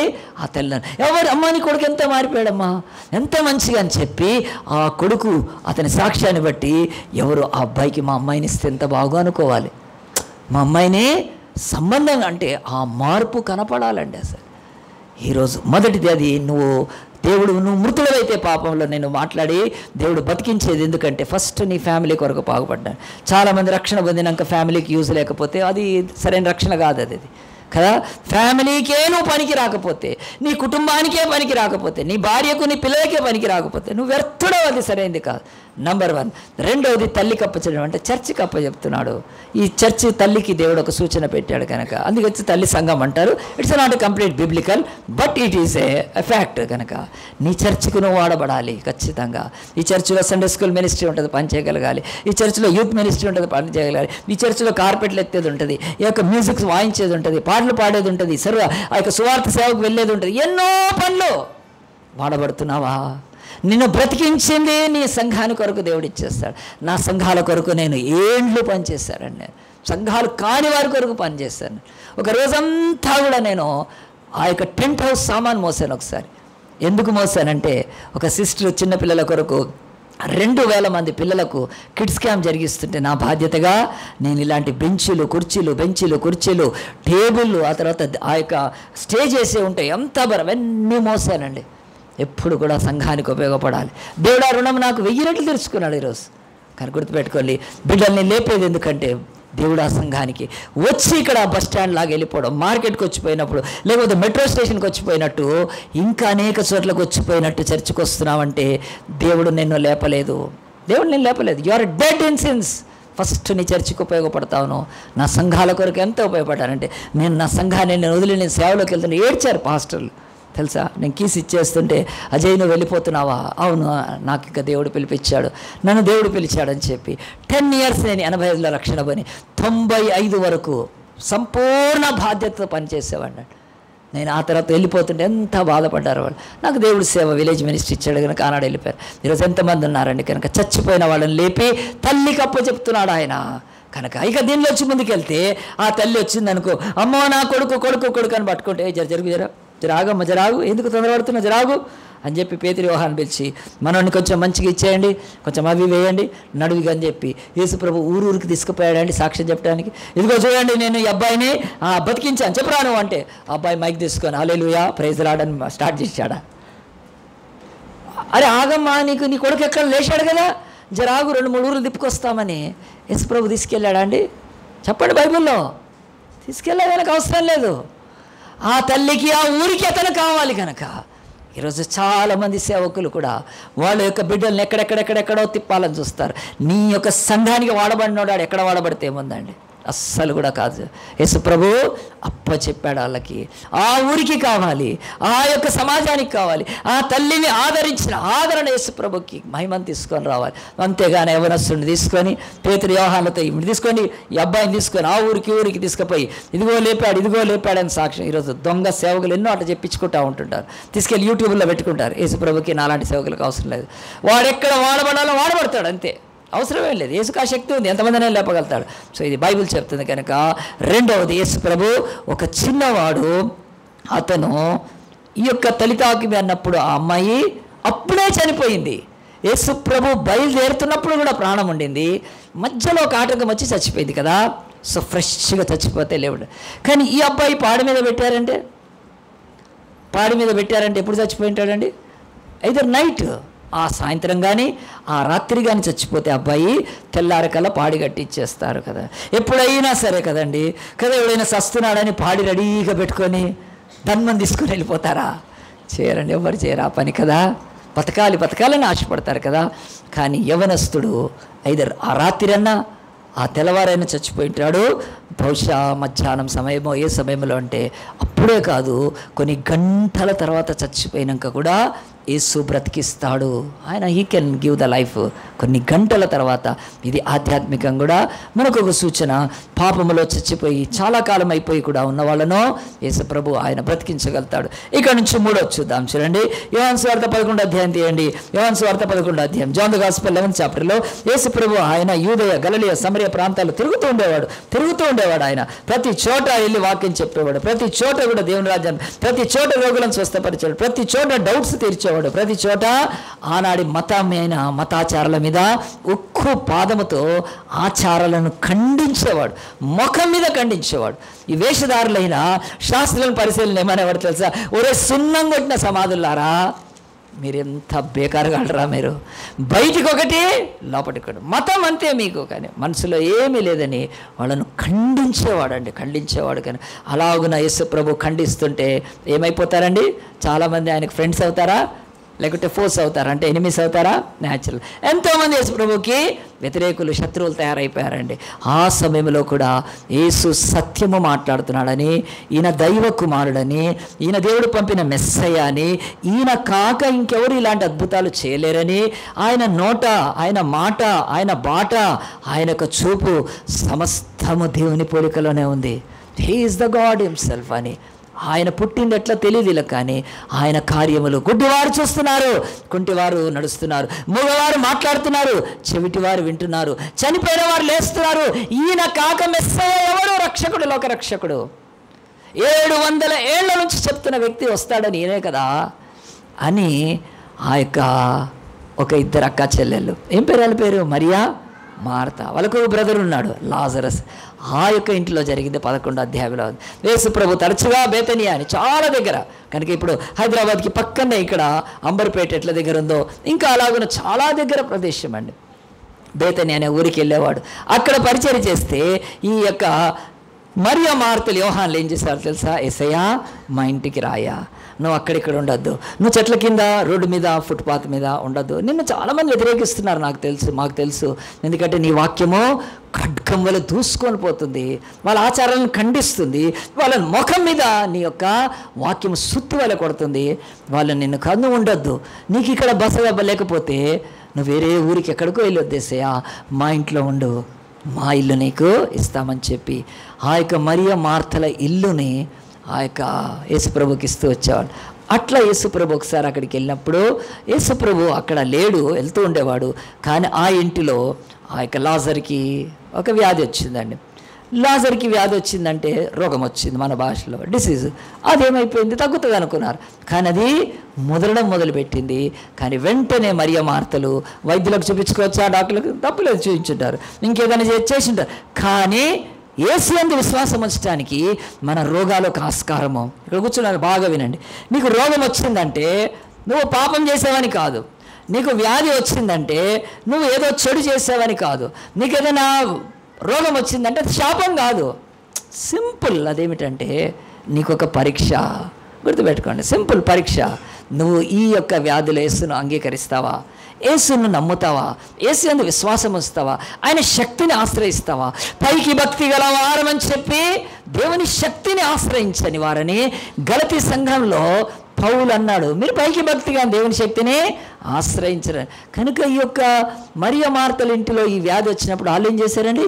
వాళ్ళు యేసునే కోరుకున్నారు, యేసునే ఆశ్రయించారు. ఒక లెటర్ రాసి పంపించారు, యేసయ్యా నువ్వు ప్రేమిస్తున్న లాజరు రోగి అయి ఉన్నాడు, నువ్వు త్వరగా రా, వచ్చి స్వస్థపరచు అని చెప్పి. వాళ్ళు ఎందుకు అట్లా అన్నారంటే వాళ్లకు ప్రేమ బంధమే కాదు, వాళ్లకు యేసుక్రీస్తు ఎంత అనుబంధం ఉందంటే, మేము పిలిస్తే యేసుప్రభు వస్తాడు, అంతగా మాకు ఆయనతో రిలేషన్ ఉంది కదా. మనం ఫోన్ చేస్తే చాలామంది ఎత్తరు, ఫోన్ చేస్తే కూడా లిఫ్ట్, మనకు అప్పుడే తెలుస్తుంది మనల్ని కేర్ చేయట్లేదని కదండి, తెలిసిపోతే ఒకళ్ళు కొంతమంది ఫోన్ లిఫ్ట్ చేయరు, మనల్ని లెక్క చేయరు కనుక. కానీ మనకు ఇష్టమైన వాళ్ళు మనం ఫోన్ చేయగానే వెంటనే లేపేసి ఎంత ట్రాఫిక్లో ఉన్నా మాట్లాడతారు. ఎందుకు? We love them, they want to answer our call, they want to know something, నీకేమైనా అని చెప్పి. అలాగున యేసు ప్రభువుని ఎంతగా ప్రేమించిన ఆ కుటుంబం, యేసు కూడా వాళ్ళని అంతే ప్రేమిస్తే, ఈ వ్యాధిలో యేసుని ఆశ్రయిస్తే యేసు అద్భుతం చేస్తాడు, స్వస్థత ఇస్తాడని చెప్పి ఇష్టపడ్డారు. కానీ బైబిల్లో అలాగున జరగలేదండి. బైబిల్లో మీ అందరికీ తెలుసు లాజరు యొక్క స్టోరీ, ఎక్కువ మందికి నేను చెప్తున్నాను. యేసు ప్రభు రాలేదండి, అతను రోగి అయిన తను ఉన్న చోటనే ఉండిపోయాడు. ఉండిపోయి ఏం చేశాడంటే ఆయన ఒకరోజు ఉండిపోలేదు, 2 రోజులు ఉండిపోలేదు, 3 రోజులు ఉండిపోయాడు. 3 రోజులు అక్కడ ఉండిపోయి తన శిష్యులతో అన్నాడు, ఇది వ్యాధి వచ్చింది ఆ యొక్క లాజరు యొక్క మరణం కొరకు కాదు, నా మహిమ కొరకు వచ్చింది, మీరు నమ్మండి. నేను పోను, ఇప్పుడు పోను అంటున్నాడు. నేను పోను, ఇప్పుడే పోను అంట. ఆ తర్వాత వాళ్ళకు వార్త వచ్చింది ఏమని, మరణించాడు అని. అప్పుడు పేతురు ఆ యొక్క శిష్యులతో కలిసి ఇప్పుడు మనం వెళ్దాము అంటే, అదేంటి బాగున్నప్పుడు వెళ్ళకుండా చచ్చిపోయినప్పుడు వెళ్తానంటాడేంటి అంటే, యేసయ్యాను యెరూషలేములోకి వెళ్తే నేను పట్టుకొని చంపేస్తారు కదా, అరెస్ట్ చేస్తారు కదా, ఖచ్చితంగా కదా. మన కేజ్రీవాల్ని అరెస్ట్ చేస్తున్నప్పుడు ఆయన ఢిల్లీ నుంచి హైదరాబాద్ వచ్చి కూర్చుంటే, హైదరాబాద్ నుంచి కవితను కూడా తీసుకెళ్ళారు. ఎక్కడున్నా చేస్తారు కదా. యేసుప్రభువుకు మరణ భయం ఎందుకండి? ఆయన శిష్యులు చెప్తున్నారు, వద్దేసయ్యా యెరూషలేము పోతే నేను పట్టుకుంటారంటే. అది చచ్చిపోయాడు కదా, మంచిగా వాళ్ళు భూస్థాపన చేసుకుని ఏదో ఓటారు. మనం కాదు, మనం లేచి వెళ్ళాలి అన్నప్పుడు ఆ యొక్క దిదుమ అనే శిష్యుడు చాలామంది పోదాం మనం కూడా మరణంలోకి వెళ్దామన్నాడండి. ఎంత మంచి మాట మాట్లాడి శిష్యుడు. లేచి అందరు యెరూషలేముకి వచ్చేసేసారు. యెరూషలేము రాగానే మరియా మార్తలు వాళ్ళు ఏడుస్తున్నారు. ఆయన యేసుప్రభు సమాధి దగ్గర తీసుకెళ్ళమన్నాడు. సమాధి దగ్గరికి వెళ్ళిన తర్వాత యేసుప్రభు అక్కడ ఒక బొకే తెప్పించి పెడతాడేమో అనుకున్నారు. బొకేలు దొరికాయా అప్పుడు? చెప్పాలి, బొకేలు దొరికాయా? లేవండి. ఏదో పెట్టేవాళ్ళు, బహు ధనవంతులు, కోటీశ్వర్లు ఆనాడు మహామహులు ఏమైనా పెట్టేవాళ్ళేమో కనుక అలాగున యేసుప్రభు బొకే పెట్టడానికి వెళ్ళలేదండి. అక్కడికి వెళ్ళి సమాధి దగ్గర 2 నిమిషాలు సైలెంట్ వెళ్ళలేదు ఆయన యేసుప్రభు. ప్రతి చీకటిని, ప్రతి నిశ్శబ్దాన్ని పటాపంచలు చేయడానికి వెళ్ళాడు. గట్టిగా చెప్పలు కొడతారా? లోకానికంతటికి మరణం అంటే నిష్క్రమణ, మరణం అంటే సైలెన్స్, మరణం అంటే ఒక నిరాశతో కూడిన ఒక నిశ్శబ్ద సమయము మరణము. కానీ యేసుక్రీస్తు కాదండి. ఆయన మరణం ఎక్కడుందో అక్కడికి వెళ్తాడు. వెళ్ళినాక రాయింది ఇవ్వన్నాడు. రాయింది ఇవ్వమంటే వాళ్ళందరూ ఏమన్నారు, యేసయ్యా ప్లీజ్ ప్లీజ్ వద్దు. కంపు వస్తుంది, కుళ్ళిపోతుంది. ఎందుకంటే ఆ యొక్క శవము 4 days అవుతుంది కనుక ఆ దుర్వాసన వస్తుంది, ఇంకా బాగుండదు. ఆ దుర్వాసన కంటే ఈ లోకులు కాకులు ఉన్నారు చూడండి, వాళ్ళ యొక్క బాటలు ఇవి 2 కలిపి ఇంకెక్కువైతుంది మాకు డోస్ అన్నారు. ఏంటది? ఆ యొక్క బేతన్లో ఉన్న వాళ్ళందరూ ఏమంటున్నారు తెలుసా? మీరు బాగా ప్రేమించారు కదా యేసుప్రభు, ఏమి హ్యాండ్ ఇచ్చాడు మీకు, ఏమి హ్యాండ్ ఇచ్చాడు కదా. ఈరోజు వరకు ఉందండి మన చుట్టూ బంధువులంతా అనేది అదే కదా.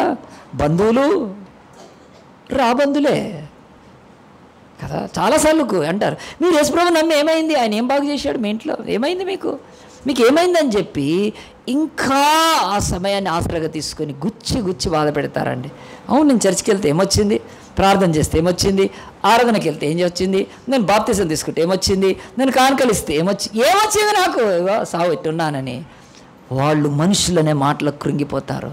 కనుక డబల్ బాధను వాళ్ళు ఇష్టపడలేదు ఆ యొక్క అక్క చెల్లెళ్ళు. యేసయ్యా ఇప్పటికే ఈ యొక్క సమాజం మమ్మల్ని ఎలాగోనంటుంది, యేసుప్రభు మీకు మంచి హ్యాండ్ ఇచ్చాడు, ఎవడో బాగు చేశాడు, మీరు ఇంత చేస్తే మీకేమిచ్చాడు, బ్రదర్ చచ్చిపోయాడు చూడండి అని చెప్తుంటే, ఇప్పుడు మళ్ళీ రాయి తొలగిస్తే కంపు వాసన, దేవా వద్దు నాయన ఇంకా ఆశయమో గనక అని చెప్పినప్పుడు యేసుప్రభు మాత్రము ఆగలేదండి. ఏమన్నాడు? మరియా నువ్వు నమ్మితే దేవుని మహిమను చూస్తావు, రాయి తొలగించండి అన్నాడు. వాళ్ళు రాయిని తొలగించారు. తొలగించినాక యేసుప్రభు ఏం చేశారు సార్? లాజరు బయటికి రా అన్నాడు. నేను లోపలికి కాదు, నువ్వు బయటికి రా. You come out, I can go in but you should come out. నేను పిలుస్తున్నాను బయటికి రా అంటే, మృతులు ఇక్కడ పాతాళం దాకా వెళ్ళినా they can hear the word of God, దేవుని యొక్క స్వరం వెళ్తారు, వాయిస్ ఆఫ్ గాడ్. పిలవంగానే ఆ యొక్క లాజర్, అప్పుడు అక్కడ ఉన్న వాళ్ళంతా ఏమనుకుంటారండి కదా, అప్పుడున్న వాళ్ళంతా ఏమొచ్చింది యేసుప్రభు కదండి, లాజరు అని పిలుస్తున్నాడు కదండి. అప్పుడప్పుడు కూడా తమ పిల్లల్ని కోల్పోయిన వాళ్ళు కానీ, లేకపోతే వీళ్ళు తీవ్రమైన అలాంటివి జరిగిన వాళ్ళు వెళ్ళి ఆ ఫోటోలతో మాట్లాడుతుంటారండి. నేను చూసాను ఎన్నోసార్లు. ఆ ఫోటోలు ఉంటే ఫోటోల మీద పడి ఏడుస్తూ ఉంటారండి, బిడ్డ పోయినవా నువ్వు, పోయినవా.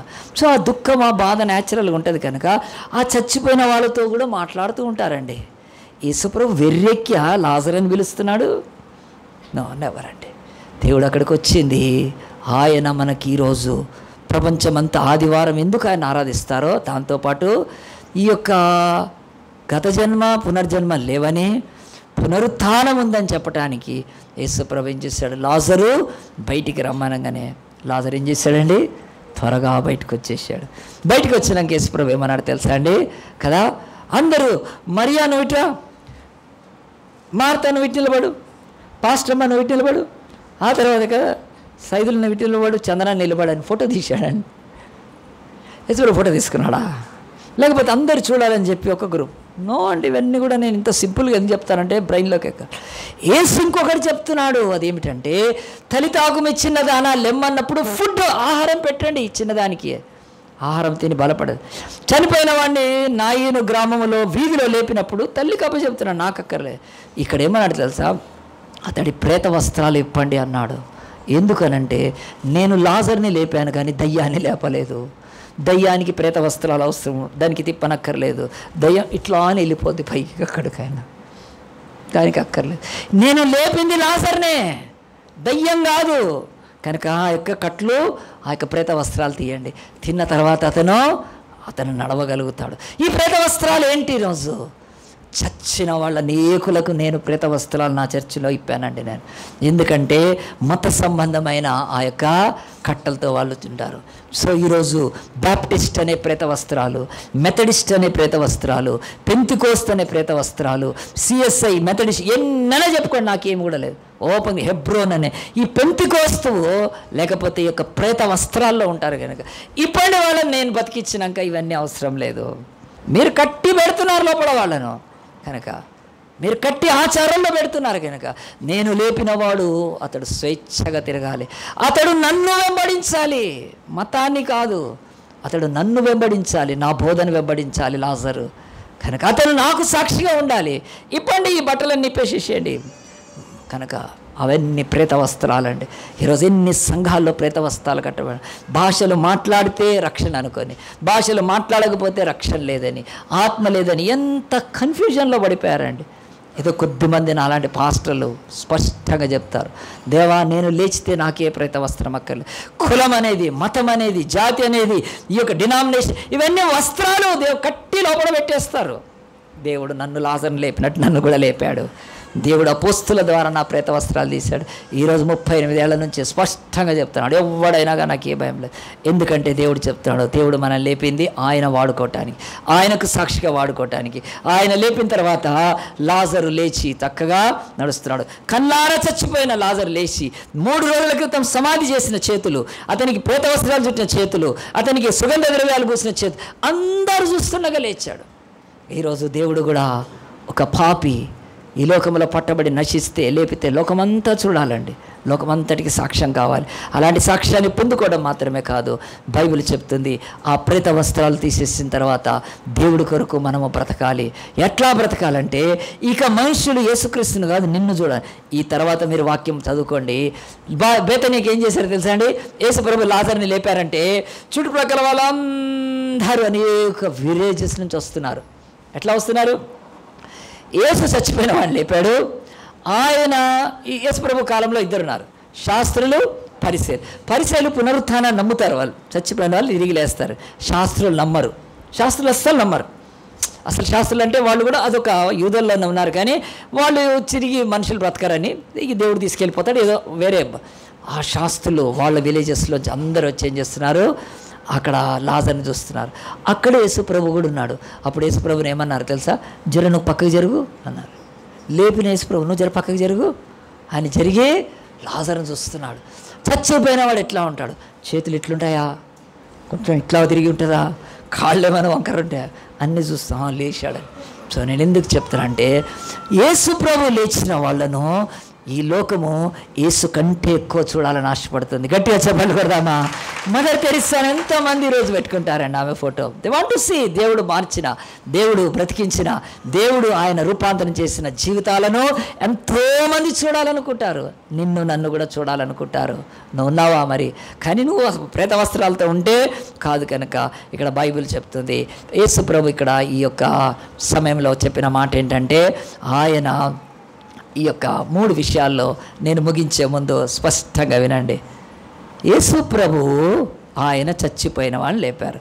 1 కాదు, 2 కాదు, 3 చోట్ల చూపించాను మీకు. ఈ 3 చోట్ల చూపించడానికి ఇప్పుడు మనం దీంట్లో వచ్చి ముందుకెళ్తే ఏమర్థమో తెలుసా? యేసు ప్రభు చనిపోయిన ఆ అమ్మాయి పేరు బైబిల్లో మనకు లేదు, బట్ ఒక అమ్మాయి 12 ఏళ్ళు. కనుక ఆ అమ్మాయి ఊరు, ఆ యొక్క ఇల్లు, ఆ తర్వాత గోళ్ళు చేసిన వాళ్ళు అంతా కూడా రికార్డెడే కదా. ఆ యొక్క అమ్మాయి ఆ తర్వాత యేసుప్రభు మరణించాడు, సమాధి చేయబడి వెళ్ళిపోయాడు. ఆ తర్వాత చాలామంది ఆ ఊరికి వెళ్తే ఇదిగో సూర్యుడు యేసుప్రభు లేచిన అమ్మాయి బతికే ఉంది అని బైబిల్ చెప్తుందా? చరిత్ర చెప్తుందా? ఆ అమ్మాయి 12 ఏళ్ళకు లేచింది చచ్చిపోయినప్పుడు. ఆమె 24 ఏళ్ళు బతికిందా? తెలీదు. 36 ఏళ్ళు బతికిందా? తెలీదు. 40 సమ్ టైం కదా ఆమె బతికింది. తర్వాత ఏమైంది? అమ్మాయి పెద్దయి చనిపోయి ఉంటుంది. సో అది పునరుత్థానం కాదు. యేసు చచ్చిపోయిన ఈ అమ్మాయిని లేపితే దాన్ని రిజరెక్షన్ అన్నారు. ఆ అమ్మాయి యొక్క జీవితాన్ని దేవుడు పొడిగించాడంతే. ప్రతివాడి యొక్క మరణ జన్మ దినాలు దేవుడి దగ్గర లిఖించబడి ఉంటాయి కనుక ఎక్స్టెండ్ చేశాడంతే ఆమె యొక్క జీవితాన్ని. మళ్ళీ చచ్చిపోయింది ఆమె కనుక ఆమె పునరుత్థానం కాదు. ఆమె ఎట్టి పరిస్థితుల్లో పునరుత్థానం అని బైబిల్ చెప్పట్లేదు. నెంబర్ 1. రెండవది, అతను యవనస్తుడు కనుక అతనికి 20 ఏళ్ళు ఉన్నాయనుకోండి అప్పుడు చచ్చిపోయినప్పుడు. ఇంకొక 20 ఏళ్ళు బతికితే 40 ఏళ్ళు, ఇంకా బతికితే ఒక 10 ఏళ్ళు 50. అతను కూడా చచ్చిపోయి ఉంటాడు కదా. మరి ఆ ఊరికి వెళ్తే, నాయనకి వెళ్తే ఇప్పటికీ కూడా చూపించేవాళ్ళు, నాయన ఊరిలో యేసుప్రభు బతికించిన ఆయన ఇంకా బతికి ఉన్నాడు, కురు వృద్ధుడై కూర్చొని ఉన్నాడు అని వాడు చెప్పించాడండి? ఏమీ లేదు. After some time he died, చచ్చిపోయాడు అంతే. వాళ్ళ అమ్మ చచ్చిపోయిన తర్వాత. సో యేసుప్రభు లేపిన నాయన యొక్క ఊరిలో ఆ యవనస్తుడిది పునరుత్థానం కాదు. It's not a resurrection. అయిపోయింది. మూడవది, లాజర్ని లేపాడు యేసుప్రభు. లాజర్ కూడా తర్వాత చనిపోయాడు తర్వాత. భూమి మీద అయితే ఆయన ఏమీ లేడు కనుక వాళ్ళెవ్వరు కూడా మరి చనిపోయి తిరిగి వాళ్ళు ఆ చనిపోయిన కేసు అప్పుడు లేపితే ఇంకొంతకాలం బతికి చచ్చిపోయారు తప్ప అది పునరుత్థానము కాదు. మరి పునరుత్థానము వాళ్ళు కాదు, యేసుక్రీస్తే పునరుత్థానం అంటే బైబిల్ చెప్తుంది. రిజరెక్షన్ అంటే ఒక్కసారి లేచిన తర్వాత ఇక యుగ యుగాలు బ్రతకడమే పునరుత్థానము. అంతము లేని జీవితంలోకి వెళ్ళడమే పునరుత్థానము. ఆ యొక్క దేవుని సన్నిధిలో ఎల్లకాలము జీవించగలగటానికి ఇక ఈ రక్త మాంసాలతో అవసరం లేకుండా పరలోక శరీరాన్ని ధరించుకొని సదాకాలం యేసుక్రీస్తు ఉండటమే కనుక. ఇప్పుడు మనకు ఒక ప్రశ్న, మనందరం కూడా ఇక 1 కొరింథీ 15వ అధ్యాయం తీద్దాము. ఈ యొక్క వాక్యం చదివితే మీకు ఈరోజు స్పష్టంగా అర్థం కావాలి. యేసుక్రీస్తు మాత్రమే పునరుత్థానము పొందాడు, ఇంకెవరు పొందలేదు కనుక దేవుని యొక్క వాక్యం ఏం చెప్తుందో మనందరం కూడా చూద్దాం. చూడండి, దేవుని యొక్క వాక్యము 1 కొరింథీ 15వ అధ్యాయంలో దేవుని యొక్క వాక్యము ఇలాగున చెప్తుంది.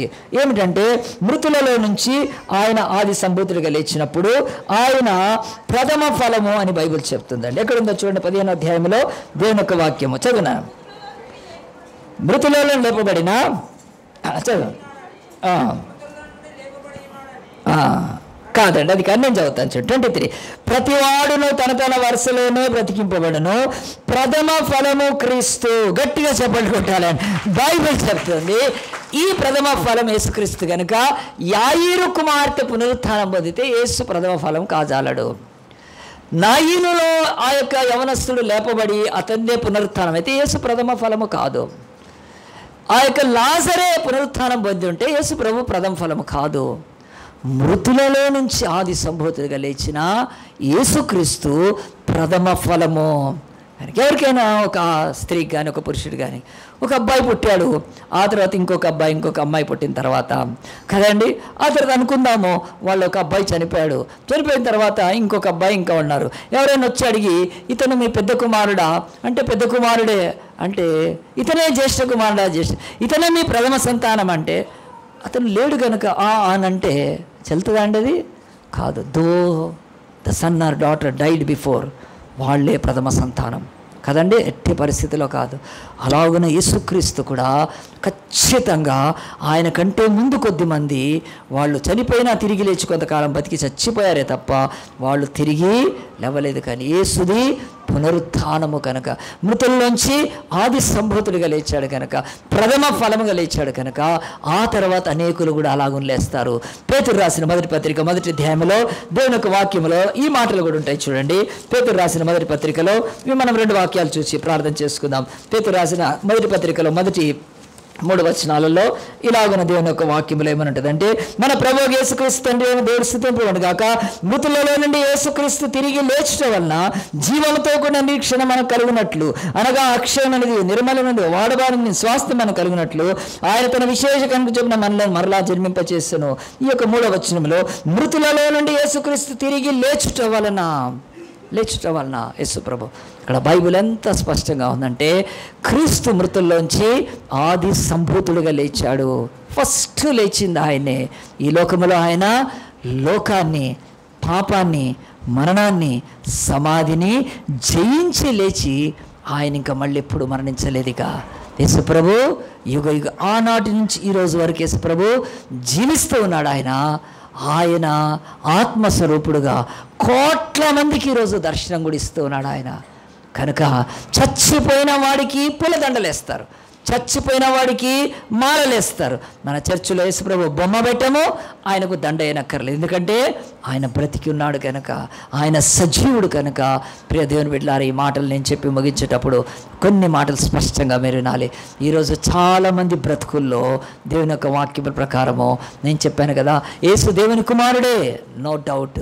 ఆయన ఉన్నవాడు అనువాడే, నో డౌట్. ఆయన లోక పాపాలు మోసిన దేవుని కొర్రపిల్ల, నో డౌట్ రక్షణ పొందుతున్నారు. కానీ ఆయన పునరుత్థానుడని నువ్వు నమ్మకపోతే నీ విశ్వాసము వ్యర్థమే. యేసు మరణించి తిరిగి లేచాడని నువ్వు నమ్మకపోతే నీ విశ్వాసము అవిశ్వాసమే. సంఘానికి ఈరోజు స్ట్రాంగ్ మెసేజ్ ఒకటి ఇస్తున్నాడు. చాలామంది యేసుక్రీస్తుని వారు నమ్మినట్టుగానే, ఆయన లేచినట్టుగానే చెప్తున్నారు, కానీ వాళ్ళల్లో ఆ విశ్వాసము లేదు. ఆ విశ్వాసము మనుషులకు లేదండి. యేసును కూడా చనిపోయిన వారిలోనే, లేకపోతే తెలియని వారిగానే చూస్తున్నారు. కనుక ఆలోచించండి. నేను ఒక 4 గురించి చెప్తాను. అదేమిటంటే, మొన్న నేను ఢిల్లీకి వెళ్ళాం. నేను, పాస్టర్ అమ్మ, మా పాప అక్సోపాల్ NBA ఆ యొక్క మెడికల్ నేషనల్ లెవెల్ ఆ యొక్క డాక్టర్ సర్టిఫికేట్ కొరకు వెళ్ళాం. వెళ్ళినప్పుడు ఏమైందంటే, అక్కడ ఢిల్లీలో దాదాపు ఒక 15-20 ప్లేసెస్ ఉంటాయి. నేను చిన్నప్పుడు కూడా చాలాసార్లు వెళ్ళాను. ఒకసారి వెళ్ళాను ఢిల్లీకి, 2వ సార్లు వెళ్ళాను. కానీ మొన్న కొంచెం టైం ఉండింది కనుక ఢిల్లీలో ఏమేమి చూడాలి అని అంటే, ఆ యొక్క కుతుబ్ మినార్ చూడవచ్చు, లోటస్ టెంపుల్ చూడవచ్చు, ఆ తర్వాత రెడ్ ఫోర్ట్ చూడవచ్చు, ఇండియా గేట్ చూడవచ్చు, రాష్ట్రపతి భవన్ చూడవచ్చు, పాల్కీ బజార్ చూడవచ్చు. చాలా తెలుసు దాంట్లో అవన్నీ. దాంట్లో ఒకటి ఏంటో తెలుసా అండి, ఆ లిస్ట్లో ఉంటుంది, హుమయూన్ టూమ్ చూడొచ్చు. అది కాకుండా ఏం చెప్తారంటే, మనము శక్తి స్థల్కి వెళ్ళొచ్చు. శక్తి స్థల్ ఎవరు? ఇందిరాగాంధీ చచ్చిపోయినది, ఆమెను కాల్చి చంపారు కదా, అక్కడే సమాధి చేశారు. రాజ్ఘాట్కి వెళ్ళొచ్చు. రాజ్ఘాట్లో ఎవరు? గాంధీ గారిని సమాధి చేశారు. కనుక నేను వెంటనే మా కార్ డ్రైవర్కి చెప్పాను, మాకేం ఇంట్రెస్ట్ లేదు, తీసే ఇంకేదో టెంపుల్ చెప్పాడు కనుక అవి తీసేసుకొని ఉన్న టైంలోనే మేము కుతుబ్ మినార్ అవి కొన్ని చూసి వచ్చేస్తాం. ఈరోజు వరకు కూడా మీరు ఢిల్లీకి వెళ్తే ఇందిరమ్మను సమాధి చేసిన సమాధి ఉంది, ఢిల్లీకి వెళ్తే గాంధీని చేసిన సమాధి ఉంది. మీరు 632లో ఈ దేశ ప్రపంచంలోనే సెకండ్ ఎక్కువ మంది విశ్వాసం కలిగిన ముస్లిమ్స్ యొక్క ప్రవక్త ఆ యొక్క మహమ్మద్ సమాధి ఎక్కడుంది? ఆ యొక్క మదీనాలో ఉంది, దుబాయ్లో, సౌదీ అరేబియాలో. మదీనాకి వెళ్తే ఆ యొక్క పెద్ద, అది చూస్తేనే కళ్ళు బయలు గమ్ముతాయి. ఎందుకంటే ఆయనతో పాటు 2 ఆయన అనుచరుల సమాధి కూడా ఉంటుంది. ఎటు చూసిన ఆ యొక్క, చూడండి మీరు గూగుల్లో కూడా చూడవచ్చు, ఎవరి సమాధి? ప్రవక్త సమాధి. అది ఆయన లోపల ఉన్నాడు. అక్కడి నుంచి మీరు మాస్కోకి వెళ్ళండి. మాస్కోలో రష్యా అని ఒక పెద్ద ప్రపంచ దేశంలో కమ్యూనిస్ట్ దేశాన్ని, ఆ యొక్క సోషలిస్ట్ దేశాన్ని స్థాపించిన వారు ఎవరు? లెనిన్. రెడ్ క్రాస్లో ఆయన సమాధి ఉంటుంది. దాంట్లో లెనిన్ ఉండిపోయాడు. అమెరికాకి వెళ్ళండి, వెర్మౌంట్ అనుకుంటా, జార్జ్ వాషింగ్టన్ సమాధి ఉంటుంది. తర్వాత కుషీనగర్ అని, అది నమ్మరు కానీ భారతదేశంలో నార్త్ ఇండియాలో కుషీనగర్కి వెళ్తే ఇదిగో ఇక్కడే బుద్ధుడు చనిపోతే ఆయన విశేషాలు ఇక్కడ పెట్టారు. సో ప్రపంచంలో ఎవ్వరి సమాధి దగ్గరికి వెళ్ళినా వాళ్ళు చనిపోయారు, వాళ్ళు మృతులైపోయారు, వాళ్ళను పాతి పెట్టారు, వాళ్ళ రెలిక్స్ ఏమున్నాయి దాంట్లోనే ఉన్నాయి. కానీ ప్రపంచంలో ఎక్కడికి కాకపోయినా, కొంచెం చూడండి, ఎక్కడికి కాకపోయినా ఒక చోటికి వెళ్తే, ఈరోజు యెరూషలేముకి వెళ్తే యేసు ప్రభు యొక్క సమాధికి వెళ్తే అది ఎలాగుంది? ఖాళీ సమాధి. యూ కెన్ గో ఇన్సైడ్, ఏమీ లేదు. యేసు ప్రభు దేహం అక్కడ లేదు. అక్కడ ఆయన సమాధిని మరణాన్ని జయించి లేశాడు. పెద్ద స్టాలిన్, జార్జ్ వాషింగ్టన్, మహాత్మా గాంధీ, బుద్ధుడు, ఎవరి పేరు చెప్పండి, చచ్చి శవాలై కుళ్ళిపోయారు. దీంట్లో యేసు ప్రభు ఆయన సమాధిని జయించి లేశాడు. ఈ రోజు వరకు ఖాళీ సమాధి ఏమని చెప్తుందంటే ప్రపంచానికి, దైవ కుమారుడు యేసుక్రీస్తు లేచాడు. ఆయన పుట్టింది కన్యకగా పుట్టాడు. అది అసలు అసాధ్యం. అది కానీ దేవుడు కనుక ఆయన సిలువలో ఒక నీతిమంతుడు చచ్చిపోయాడు. అది అసాధ్యం కానీ దేవుడు. కానీ ఇప్పుడు మూడవది, ఆయన సమాధిలో లేడు, తిరిగి లేచాడు అని నమ్మకపోతే, నీ ఫెయిత్లో రిజరక్షన్ లేకపోతే నీది ఫెయిత్ కాదు. ఒకవేళ మనం రిజరక్షన్ని, ఈ యొక్క సమాధిని నమ్మకపోతే, లేకపోతే ఈ యొక్క పునరుత్థానాన్ని నమ్మకపోతే ఏమవుతుంది? నేను బైబిల్లో 8 చెప్పి ముగిస్తాను. రాసుకుంటూ స్పీడ్గా చెప్తాను. ఇది ప్రపంచంలో దేవుని యొక్క వాక్యంలో ప్రతి క్రైస్తవుడికి ఖచ్చితంగా తెలిసి ఉండాలి. నేను కావాలంటే ఈ నోట్స్ ఇస్తాను, మీరు కావాలంటే కాపీ కూడా తర్వాత ఫోటో తీసుకోవచ్చు. నెంబర్ 1 బైబిల్ ఏం చెప్తుందంటే, యేసుకు అసలు దేవలేదు అంటే పునరుత్థానమే లేకపోతే యేసుక్రీస్తు దైవ కుమారుడు కాదు. Jesus Christ is not the son of God. మొట్టమొదటి గుర్తుపెట్టుకోండి. యేసు సమాధిలోంచి లేవలేదనుకోండి, ఆయన పునరుత్థానం కాలేదంటే ఫస్ట్ ఏమిటంటే యేసు దేవుని కుమారుడే కాదు. ఇక అంతే. అది నెంబర్ 1. రెండవది, ఈ యొక్క బైబిల్ చెప్తుంది, ఈ యొక్క యేసు పునరుత్థానమే లేకపోతే నిత్య జీవం లేదు, రక్షణ అసాధ్యం. నిత్య జీవము, ఎటర్నల్ లైఫ్ లేదు, రక్షణ కూడా అసాధ్యము. అంటే there would be no eternal life and no salvation. Salvation is impossible. No eternal life, salvation impossible అయిపోతుంది, రక్షణ. మూడవది, preaching of the gospel would be a foolish waste of time. సువార్త ప్రకటించడము కేవలము టైం వేస్ట్. ఎందుకు? సువార్తలో ఉంది యేసు ప్రభు మనకి నిత్య జీవం ఇస్తాడని, ఆయన మరణాన్ని కనుక ఇక సువార్త చెప్పడమే వ్యర్థమైపోతుంది కనుక.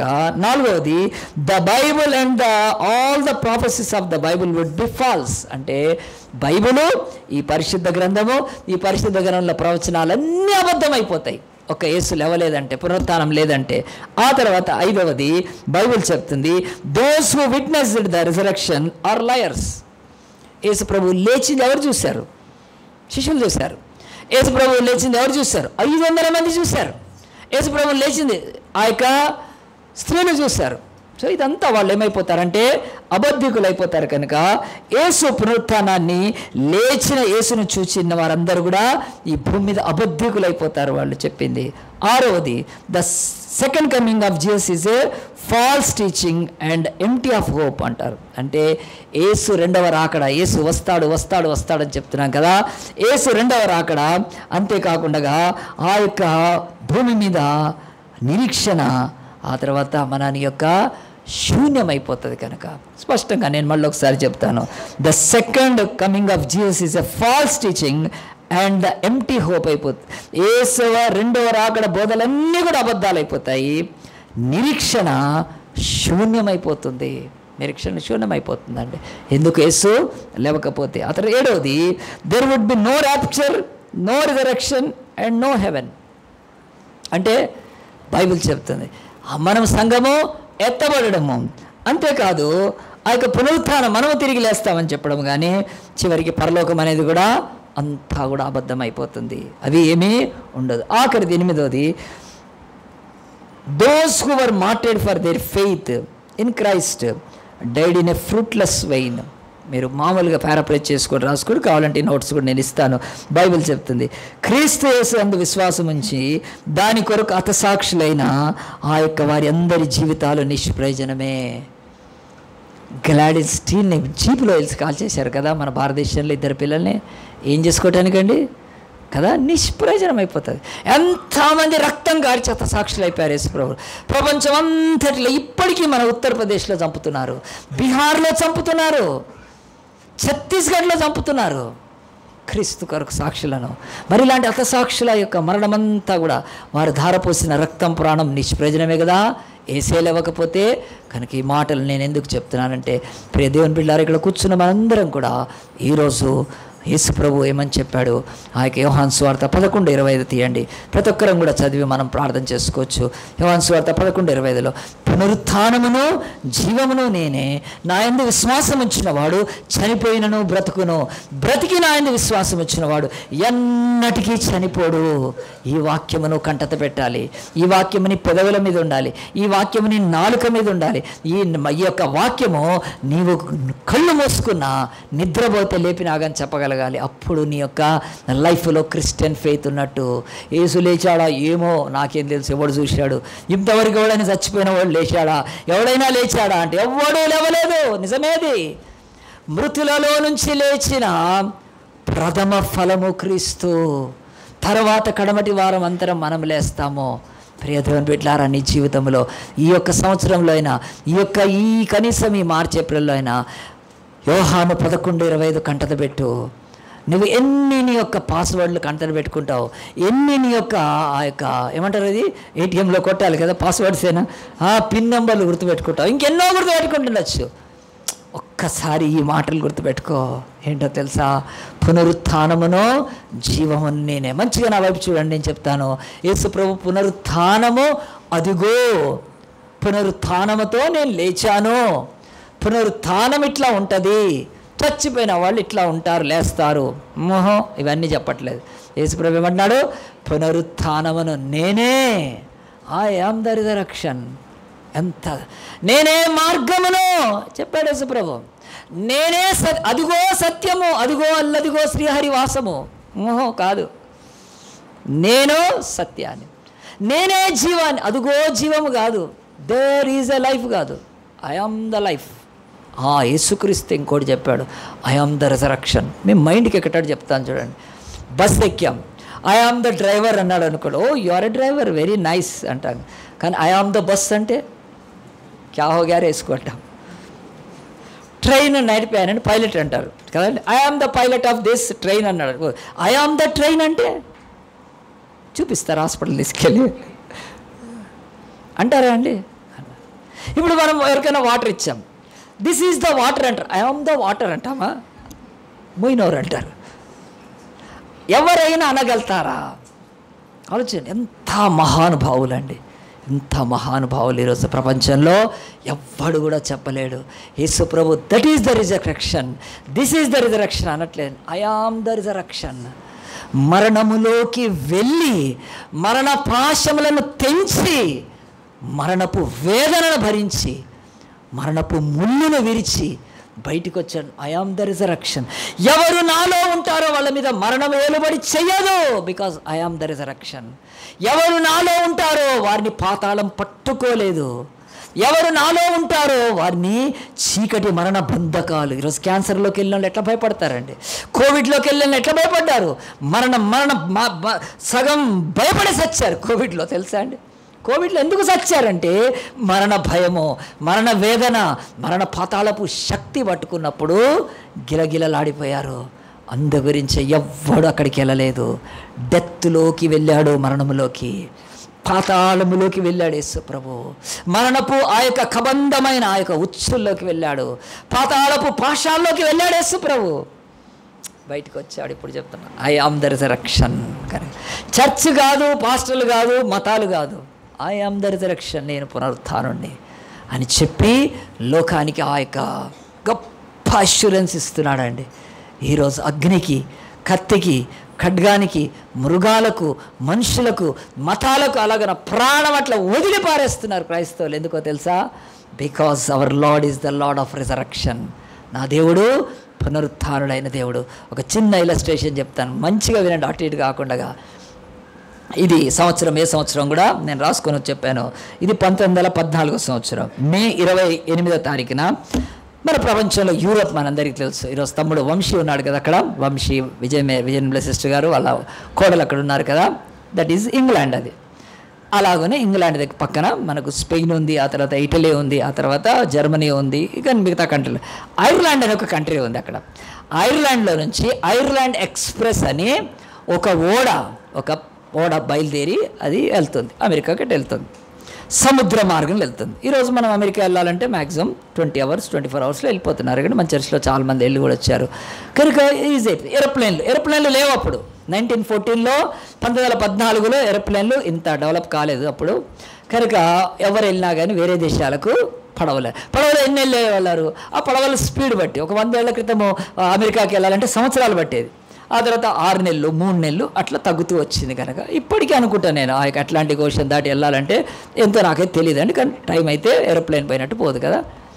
అలాగే ఐర్లాండ్కి నుంచి బయలుదేరారు ఓడరేవులోంచి ఆ యొక్క prince of express of Ireland దాని పేరు. ఆ షిప్లకు పేర్లు ఉంటాయి. దాంట్లో ఎక్కిపోతా ఉన్నారు. పోయి ఏమైందంటే అది ఆ యొక్క ఐర్లాండ్ నుంచి కొన్ని నాటికల్ మైండ్స్ సముద్రంలో వెళ్ళినాక ఇంకో షిప్ను గుద్దుకుందండి.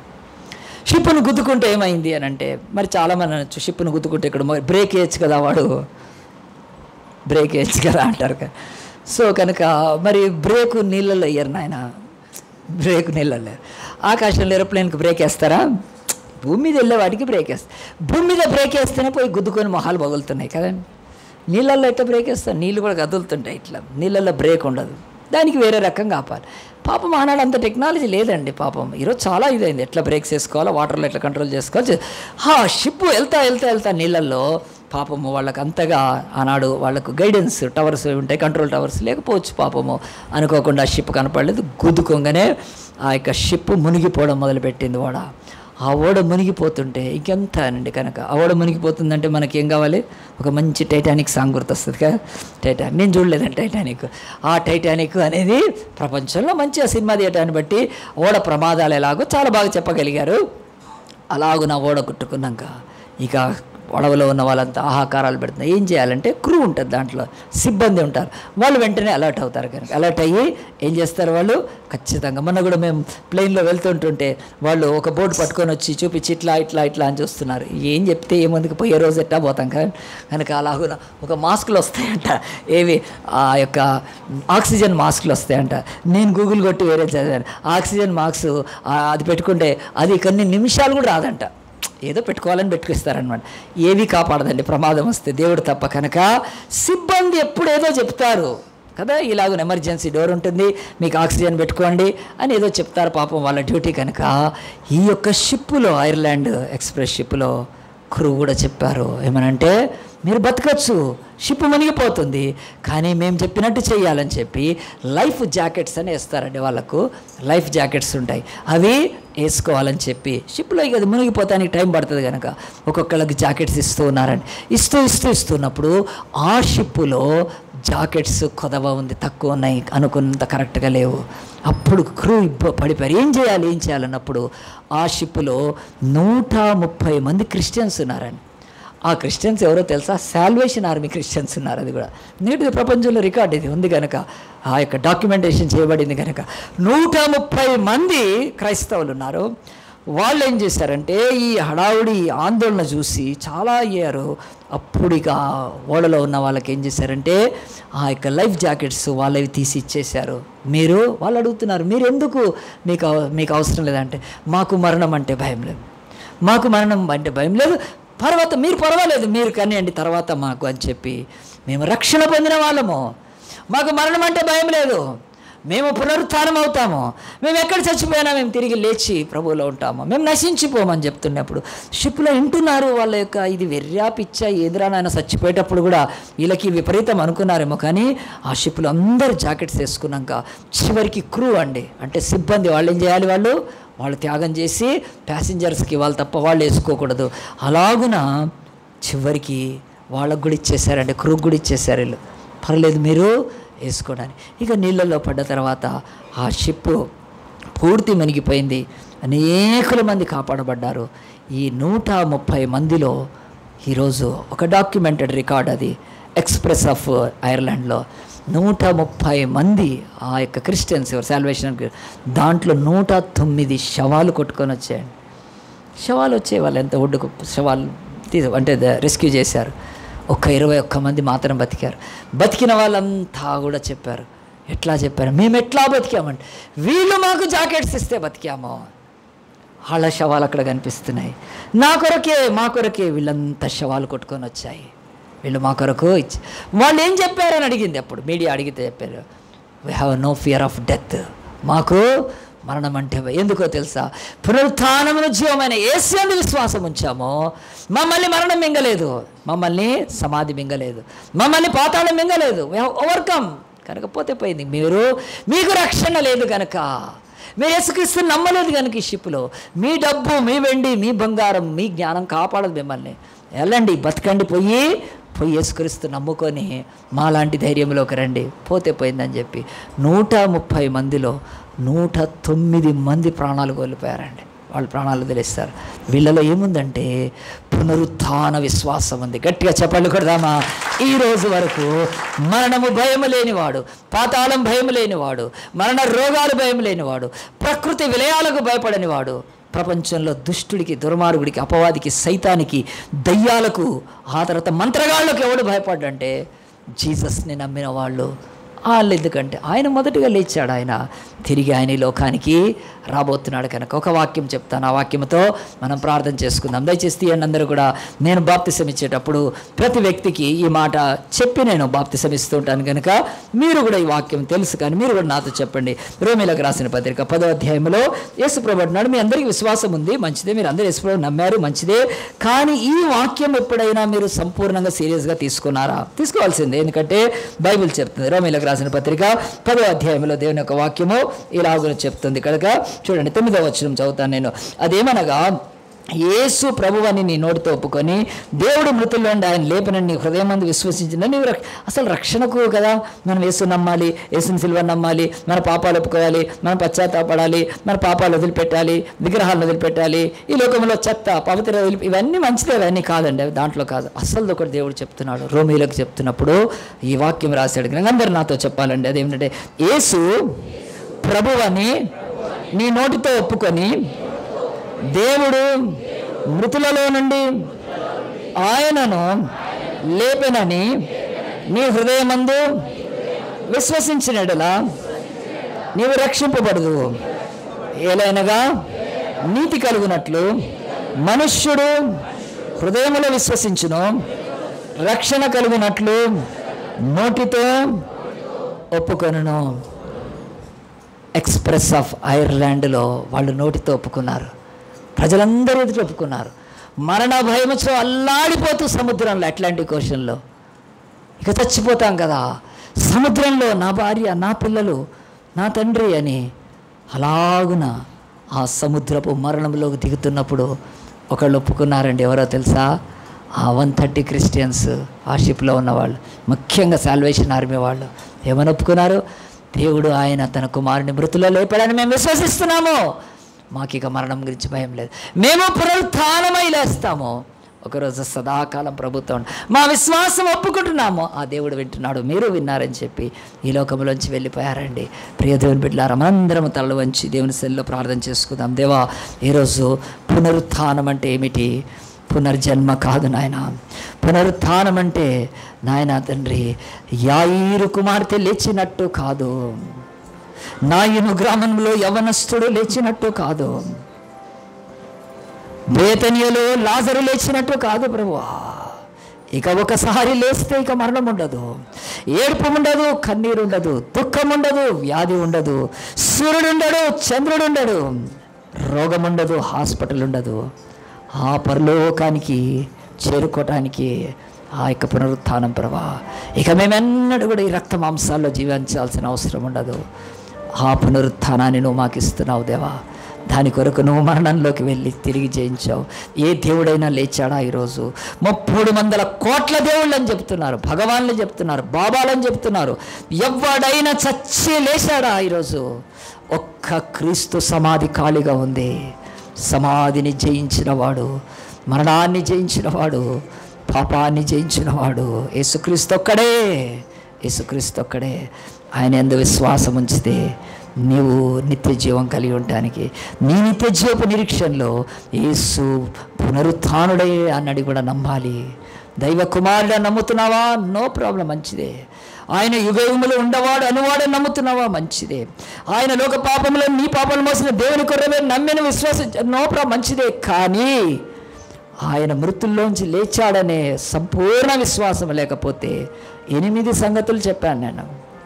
అది నమ్మకపోతే యేసు దేవుని కుమారుడే కాదు, రక్షణే లేదు, పరలోకమే లేదు, ఆ యొక్క సువార్తనే ప్రకటించడం లేదు. భక్తుల మరణము నిర్వృతమైపోయాడు, హతసాక్షుల రక్తము నిష్ప్రయోజనమే. ఆయనను చూసి మేము చనిపోయిన లేచే అవంతా అబద్ధికులు అయిపోతారు, అపోస్తుల బోధ అబద్ధికులు అయిపోతారు, చర్చ్ అబద్ధమైపోతుంది, పాస్టర్లు అబద్ధికులు అయిపోతారు కదా. అయ్యో, అలాంటిది నీ లైఫ్లో ఒకవేళ నువ్వు అలాగున చేయగలిగితే రామిఫికేషన్స్ అంటారు, అలాంటిది కాకూడదు కదా. ఏదో చర్చికి వచ్చి సస్తే ఎక్కడ పోతాను అంటున్నావంటే, అయ్యో నీ యొక్క విశ్వాసం ఎంత బలహీనంగా ఉందో, సచ్చి ఎక్కడ పోతామో నాకు తెలియదే, నేను బయటకు కూడా అనేస్తున్నావేమో లోపలికి కాకుండా. అది నిష్ప్రయోజనమో. బిడ్డ, ఈ లోకంలో ఏ దేవుడు దేవత అనేవాడు ఎవడు లేవలేదు. ఆయన జీవాధిపతి కనుక నీ మరణాన్ని ఆయన పొంది ఆయన మృత్యుంజయుడయి తన జీవాన్ని నీకు ఇవ్వటానికి లోకములో ఆయన విశ్వాస మార్గంలోకి రమ్మంటుంటే నీ బ్రతుకులో పునరుత్థాన నిరీక్షణ, పునరుత్థాన విశ్వాసం లేకపోతే you are no more Christian. దయచేసి అనుకోతాను, అలాంటి పాస్టర్లు స్ట్రైట్ ఫార్వర్డ్ చెప్తారు. చావుకు భయపడేవాడు, చచ్చినాక ఎక్కడ పోతామో తెలియదు అనుకునేవాడు ఈజ్ నాట్ ఎ క్రిస్టియన్. చచ్చిపోయినాక ప్రభుతో నేను సదాకాలం ఉంటాను, అట్లాంటిక్ ఓషన్లో మహాసముద్రంలో మునిగిపోతున్నా, నో ప్రాబ్లం, నా జీవం క్రీస్తులో దాచి దిస్ హ్యాపెన్, పోతే పోయింది అని ఇతరులకు కూడా ఛాన్స్ ఇచ్చి పరలోకానికి వెళ్ళిపోవటానికి ఇష్టపడే ఆ ఫెయిత్ మరణపదంలో నిజమైన పునరుత్థానం యొక్క విశ్వాసము. మనందరం ప్రార్థన చేసుకుందాం. ఇంకా ఇక్కడ ఎవరైనా మీ పాపాలు క్షమించబడకుండా ఉంటే, మీ యొక్క అపరాధాలు ఇంకా మరి అతిక్రమాలు తీసివేయబడకపోతే యేసుక్రీస్తు నమ్మండి. ఏ దేవుడు, ఏ దేవత, ఏ కులము, ఏ మతం, ఏ జాతిలోని ఏ దైవము కూడా నీకు రక్షణ ఇవ్వలేరు. నీ కొరకు శిలువలో రక్తం కార్చి ప్రాణం పెట్టి సమాధి చేయబడి వాళ్ళ కళ్ళ ముందు తిరిగి లేచాడు యేసుక్రీస్తు. ఆ యేసుక్రీస్తు సమాధి మనము పోయి దర్గాలను ఎందుకు మొక్కము? ఈరోజు ముస్లిమ్స్ వాళ్ళు పెట్టే దర్గాల చుట్టూ వెళ్ళి ఎందుకు శవాలను ఆరాధిస్తున్నారు? వాళ్ళు శవాలను ఆరాధిస్తే వీళ్ళు విగ్రహాలను ఆరాధిస్తున్నారు. కానీ సజీవుడైన యేసును ఆరాధిస్తున్నాం మనము. అందుగురించే మనం ఏ సమాధికి వెళ్ళి మొక్కము, ఏ విగ్రహానికి వెళ్ళి మొక్కము. ఆత్మస్వరూపుడు. మనం గాలి పీల్చుకొని బతుకుతున్నామంటే గాలి కనపడదు, కానీ గాలిని బట్టే మన ఊపిరి. నీ బ్రతుకులో ఎన్నడూ చచ్చిపోయే వరకు గాలిని చూడవు, స్టిల్ గాలే, ఎయిరే నిన్ను బ్రతికిస్తుంది కదా ఈ ఫిజికల్గా. అలాగనే దేవుడు ఎన్నడూ నీకు కనపడకపోవచ్చు, అవసరం కూడా లేదు. చూచి కాదు, చూడక నమ్మితేనే కనుక ఆ యేసు నిన్ను పరలోకానికి తీసుకెళ్తాడు. నువ్వు ఆయన యందు విశ్వాసం ఉంచుతావా? నీ పాపాలు ఒప్పుకుంటావా? నువ్వు పశ్చాత్తాపడతావా? యేసయ్యా, ఇప్పటికైనా నాకు రక్షణ దయచి, నేను పాపములో కొట్టుకొని పోతున్నాను దేవా, రేపు ఏం జరిగినా సంభవించి నాకు తెలియదు ప్రభా, కనుక ప్రభువా నన్ను రక్షించు అనుకున్న వాళ్ళు మీరున్న చోట చేయి చూపిస్తే నేను ప్రార్థన చేస్తాను. దయచేసి ఆలస్యం చేయొద్దు, ఉన్న చోట మీరు చేయి చూపండి. యేసయ్యా, ఈరోజు వాక్యం నాకు అర్థమైంది ప్రభా, నాయన నీ అందు విశ్వాసం ఉంచుతాను ప్రభా, నాకు ఆ కృపను దయచేయి. ఇంకా ఎవరైనా ఉంటే చేతులు చూపిస్తే నేను ప్రార్థన చేస్తాను. దేవునికే మహిమ కలుగును గాక, దేవుడికే మహిమ కలుగును గాక. ఇంకా ఎవరైనా యేసయ్యా ఈరోజు నాతో మాట్లాడావు ప్రభా, నా నిరీక్షణ గొప్పది నాయన, నా నిరీక్షణ క్రీస్తులోనే కనుక నాయన నేను వెనుకంజ వేయను ప్రభా, నీకే మహిమ, నీకే మహిమ. చేతులు దించి వేద్దాం, ప్రార్థన చేసుకుందాం. జీవంగల దేవా, పరిశుద్ధుడా, మహోన్నతుడా, నీకే స్తుతి స్తోత్రం ప్రభా. ఈ దినం నాయన మమ్మల్ని ప్రేమించిన తండ్రి నాయన, పునరుత్థానుడైన యేసయ్య నీ నామాన్ని ఆరాధించుటకు ప్రభా, నీ కృపలో నాయన మేము వర్ధిల్లుటకు నాయన, నువ్వు మరణాన్ని, పాపాన్ని, సమాధిని, మరణాన్ని జయించి మృత్యుంజయుడు నీ యందు విశ్వాసం ఉంచినప్పుడే మేము నాయన ఇదిగో నాయన మాకు రక్షణ కలుగుతుంది కనుక అలాంటి నాయన పునరుత్థాన తండ్రి విశ్వాసాన్ని కూడా మాకు దయచేయమని యావితమైన వాక్యం ప్రతి హృదయంలో నారుగడ్డ నీరు పోసి ఇక మరణానికి, లోకానికి నాయన భయపడకుండా, మృత్యువుకు భయపడకుండా నాయన మృత్యువు కోరల్లోకి వెళుతున్నా కానీ ప్రభా దాన్ని జయించేవారుగా ఉంటాయి ప్రభా. ఈ పునరుత్థాన విశ్వాసం ప్రతి బిడ్డకి ఇక్కడ దయచేసి మరి ముఖ్యంగా చేతులు ఎత్తిన్నారు నాయన, మరో రక్షణ లేని వారైతే త్వరగా రక్షణ పొందుటకు సహాయం చేయండి.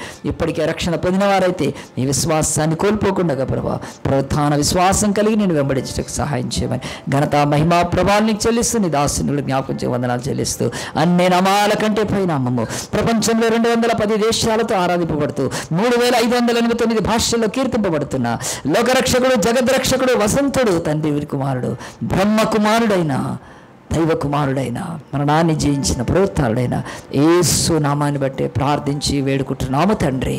ఆమేన్.